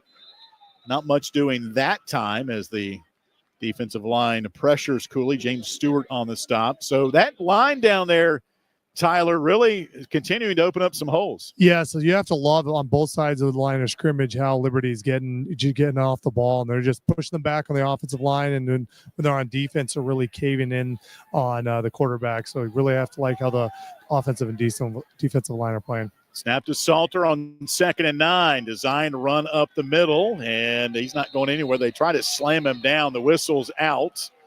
Salter gets slammed. It seems like every time he gets thrown down, flags never come out. Yeah. It always seems like it's happened to the other way for Liberty this year. Jalen Davis on the stop. It'll be gain of 2, 3rd down and 7. 14-7 Liberty, 4:44 left in the first half. We'll hear from Jamie Chadwell as he walks off the field going into halftime. The referee by Jamie Chadwell is hearing from Jamie Chadwell about the lack of call right there. At the 31 of the Flames, 2 receivers right, now 3 that way. On 3rd and 7, snap to Salter. In the pocket, looks middle, fade near side. Caught at the 48 and down right there by the Middle Tennessee bench. Welcome back, Tyson Mobley. Extends his left arm out with the white sleeve on it. First down for Liberty. Good catch there as D.R.A. McDonald made the stop. Not before Liberty's first down at the 48-yard line. Good throw there by Caden. Yeah, so good to have Mobley back in the rotation here. Great weapon and plenty of time for K-Salt to make that throw. 1st and 10 for the Liberty 48. 14-7 ball game. Option pitch near side on the move and scooting out of bounds is Tyson Mobley. This time is a running back. Opening up that offense for Tyson Mobley. Another First Bank first down at the Middle Tennessee State 41. And Mobley was in motion there, AY, out of the backfield. And a nice block by Hanson, too, to sort of seal that edge and give him some extra yards. Flames take out the tight ends, Hanshaw and Jenkins. 1 receiver left. That's Canyon. 2 to the right, Mobley and Juju Gray. Snap to Salter. Little reverse action to Gray near side. 40 to the 30 to the 20 to the 10. He's into the pylon in the end zone. Light him up. Touchdown, Liberty. The reverse end around to the near side. We saw it on film review last night. What a beautiful design play by Willie Korn and the Flames offense.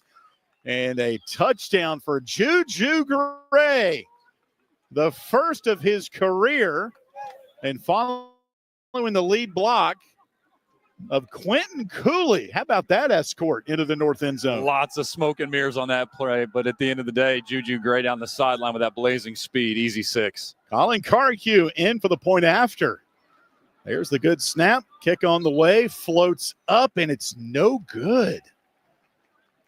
He just didn't look right on that kick. Looked like the approach was off a little bit, yeah. That's the first missed extra point for Colin Carhew. He tried to get it to curve in there, but it just tumbled way up in the air and not forcefully midway through the uprights. Anyway, 20-7 Liberty, 3:09 left. First half, we'll take a timeout. This is Liberty Football from Van Wagner.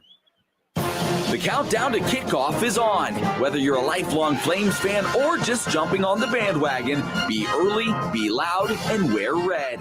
The Liberty Bookstore is an official destination for licensed Flames gear like Nike, Vineyard Vines, Peter Millar, and Cutter & Buck. The Liberty Bookstore also offers tailgating supplies and games including cornhole, tailgate tents, and handcrafted steel fire pits. The Liberty Bookstore is located across from Williams Stadium and online at libertyflames.com. Lynchburg Nissan has been a proud supporter of Liberty University and an underwriting partner with The Journey. Lynchburg Nissan is thankful for the community support for over 27 years and is committed to supporting community organizations like the Salvation Army. They offer new and pre-owned cars, trucks, and SUVs. Information for Lynchburg Nissan is available at lynchburgnissan.com. Thank you again for supporting your local Nissan dealer, Lynchburg Nissan. The Journey thanks Patel and Dalrymple, attorneys at law, for their support. Serving the greater Lynchburg and surrounding areas, the law firm of Patel and Dalrymple represents clients at every stage of a real estate transaction. For both residential and commercial property, Patel and Dalrymple serves buyers and sellers with personal assistance throughout the closing process. They also offer comprehensive estate planning and business organization services. Patel and Dalrymple can be reached at 434-832-7030 and online at pdlaw.us.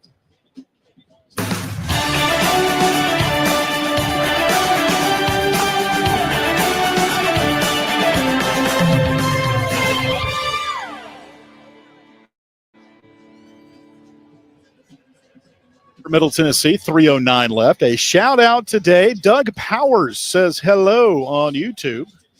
He's got CBS muted and the radio up. Got Liberty President Don D. Costin, his wife Vicky on the trip. They're in the athletic director's booth to our right. Ian McCaw, Todd Patolsky, and a lot of Liberty fans in red. Yeah. How about that Juju Gray?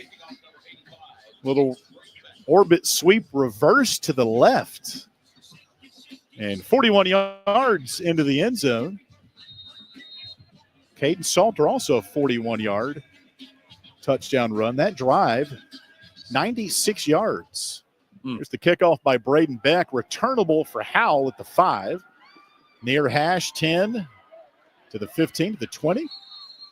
And number 81 in black, Howell, will give Middle Tennessee the ball at the 24-yard line. You know, Alan, back to that drive from the Flames here, you just really had that feeling that they were not only getting in rhythm, but they just kind of were having their will with Middle Tennessee's defense, and certainly saw some things. Willie Korn saw some things that were exposed, obviously, took advantage of that. Just a really strong drive for Liberty.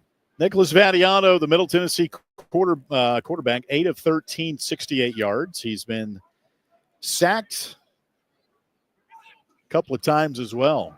First down, Vadiano between the hash marks, throws it up for grabs, and it's a catch made. Coming down is Holden Willis, tall 6'4" tight end. He missed last week with a concussion. Makes his 40th catch of the year. Corey Jones had the coverage. It'll be a Blue Raider first down. And guess who was in Vadiano's face? TJ Bush. Number 3. Mr. In white. Everywhere. He's everywhere. 20-7 Liberty, 2:34 left in the first half. Vadiano now under his center, Simon Wilson, for the first time. Takes the first down snap, hands off to Middlebrook, number 32 in black.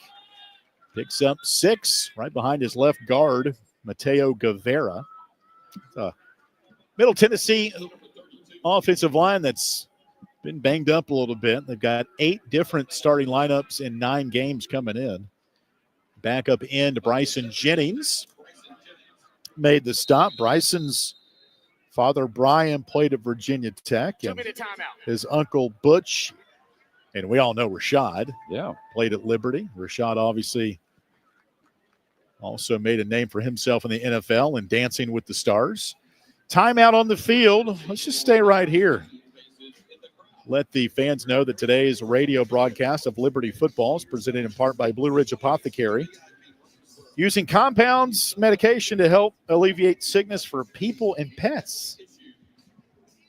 More information is available at the Journey Business Directory, myjourneyfm.com.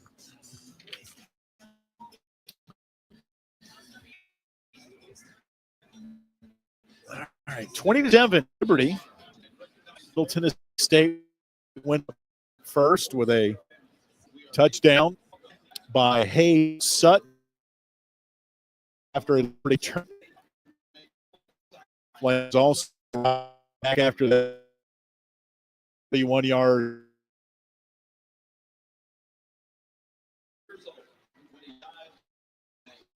And lane defense is they've done a good job steam Middle Tennessee. And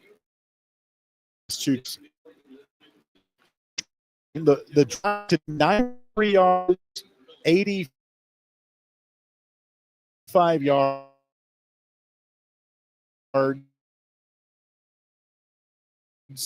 And 96. That is a season in favor of the Flames to be recap. Liberty 90 for Liberty average